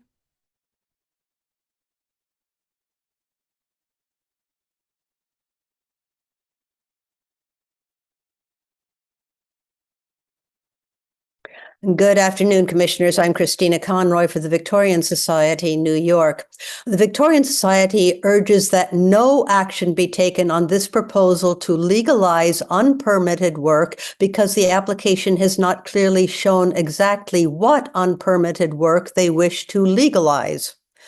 Commissioners, 15 Bank is 1.5 of a mansion created by joining it to its neighbors at 13 Bank Street. Since 2018, the present owner has received 18 LPC permits for work on these 2 properties. 7 were issued in 2018 and 2021 on 13 Bank Street. 11 more were issued in 2025 when the work began to merge them. Many of these projects involved firms such as Higgin and Quasibarth or Ferguson Shamanian, which appear before the Commission frequently. We mention this because we find it hard to believe that we couldn't find notes on the drawings to the exact nature of the unpermitted work.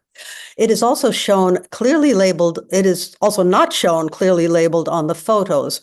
And it isn't listed in the PLC Notice of Violation VIO 260356, which reads in its entirety, quote, alteration to the rear facade without permits, unquote. A major component of a public hearing is providing the public with information on any proposed changes to a designated landmark. If the applicants have not done so, no action should be taken. The drawings and photos do show proposed work at the rear facade, including painting it off-white.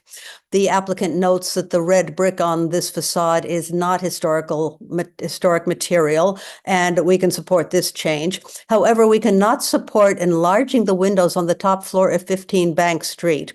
We believe these top floor window openings are original. They should be retained, which is the typical position the commission takes when rear facades are altered. It is the top floor windows at 13 Bank Street, which the applicant wants to copy. They date from 2019.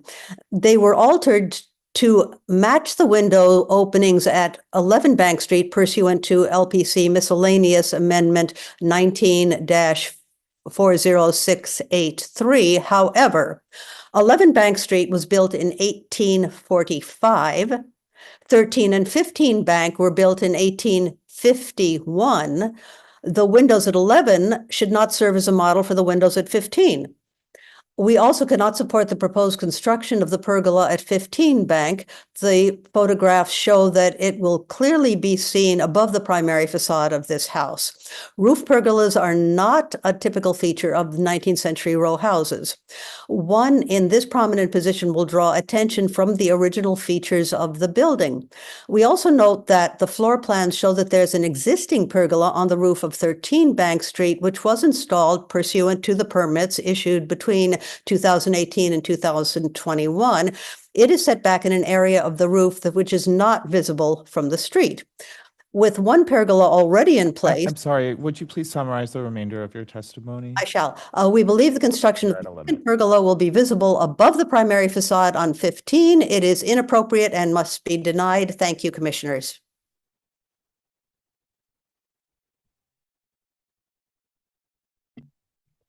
The next speaker will be Chloe Gregory.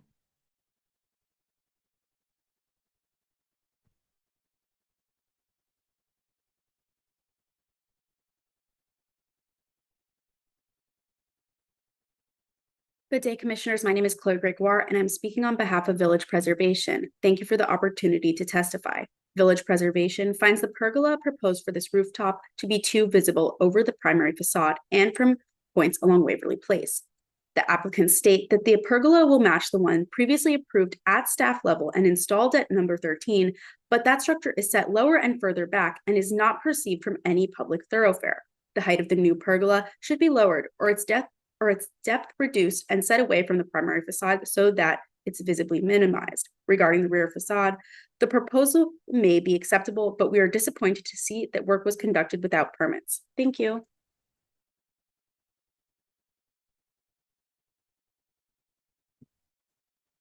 Anyone else who wishes to speak, please use the raise hand function. Seeing none, I'll note for the record that Manhattan Community Ward 2 recommends approval. Thank you.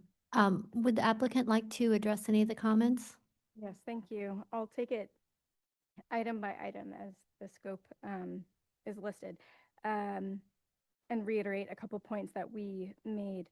So to start at the rear facade, we want to be clear that the work was done under prior ownership. It was not undertaken as part of this project. It was done in 2008, and this team uncovered that information upon commencement of the project. Regarding the windows, the existing windows are not historic. As you'll recall, in the 1964 designation photo, in the 1960s, there was an alteration made to 13 and 15 Bank in which the roof line was raised and altered in order to create a more habitable space at that top floor. At this time, it's believed that the rear facade was also altered. This was evident at 13 Bank, given the kind of condition of brickwork above the upper floor windows. And those windows, as mentioned on 13 Bank, were approved to be altered to match the template building at 11. So at 15 Bank, again, the rear windows and rear facade are not original. They date to 2008 roughly. And so the opening size, the windows themselves are not historic to the building. And the alteration to these windows will reestablish that relationship amongst these buildings in the row. Pergola, regarding the visibility, as noted, I believe in the appendix we have the additional photographs from the street over the primary facade and from the corner of Waverly Place right here. Oh, there it is. They're a bit small, but to document that, and given the sightline drawings here, that it is out of the line of visibility from Bank Street, from over the primary facade. Thank you. Commissioners, do we have any final questions? Okay, if not, let's go ahead and close the hearing. Commissioner Wilder, would you make a motion to close the hearing? So moved. Commissioner Akumbe, would you second that motion? Second. All in favor say aye. Aye. Aye. Any opposed? Okay, so the hearing is closed. Commissioner Goldblum, would you like to start this discussion? I think that the pergola has minimal visibility, or I think is it's also the kind of thing that when you do see it, it doesn't really overall historic impression of the building. I think it's on the rear facade, the changing of the windows, I think acceptable as well.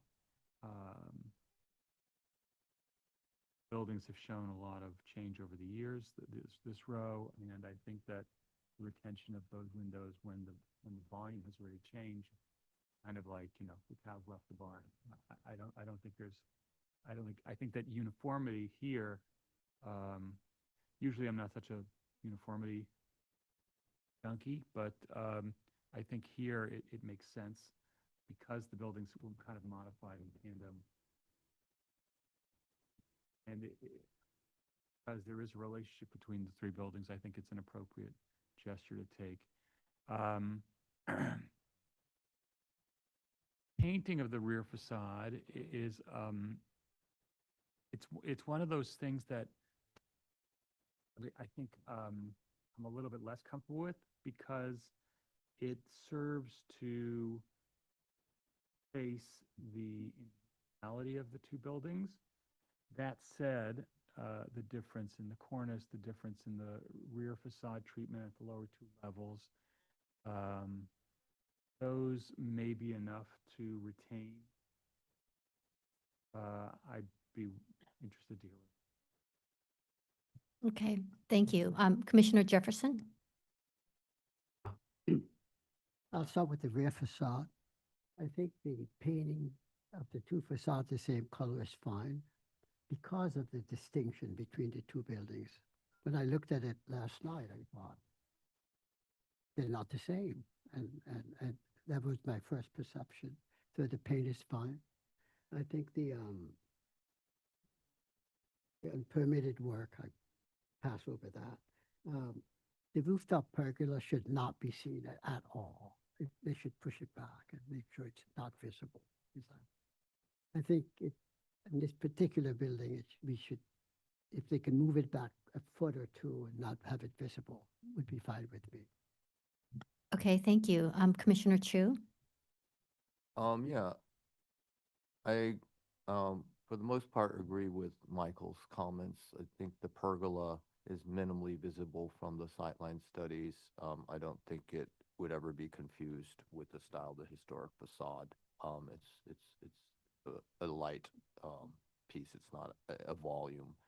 In terms of the rear, because it's gone through so many changes, I don't think retaining the upper floor is in fact keeping anything that was original to the historic house design, since the floor was added later and the facade was changed again.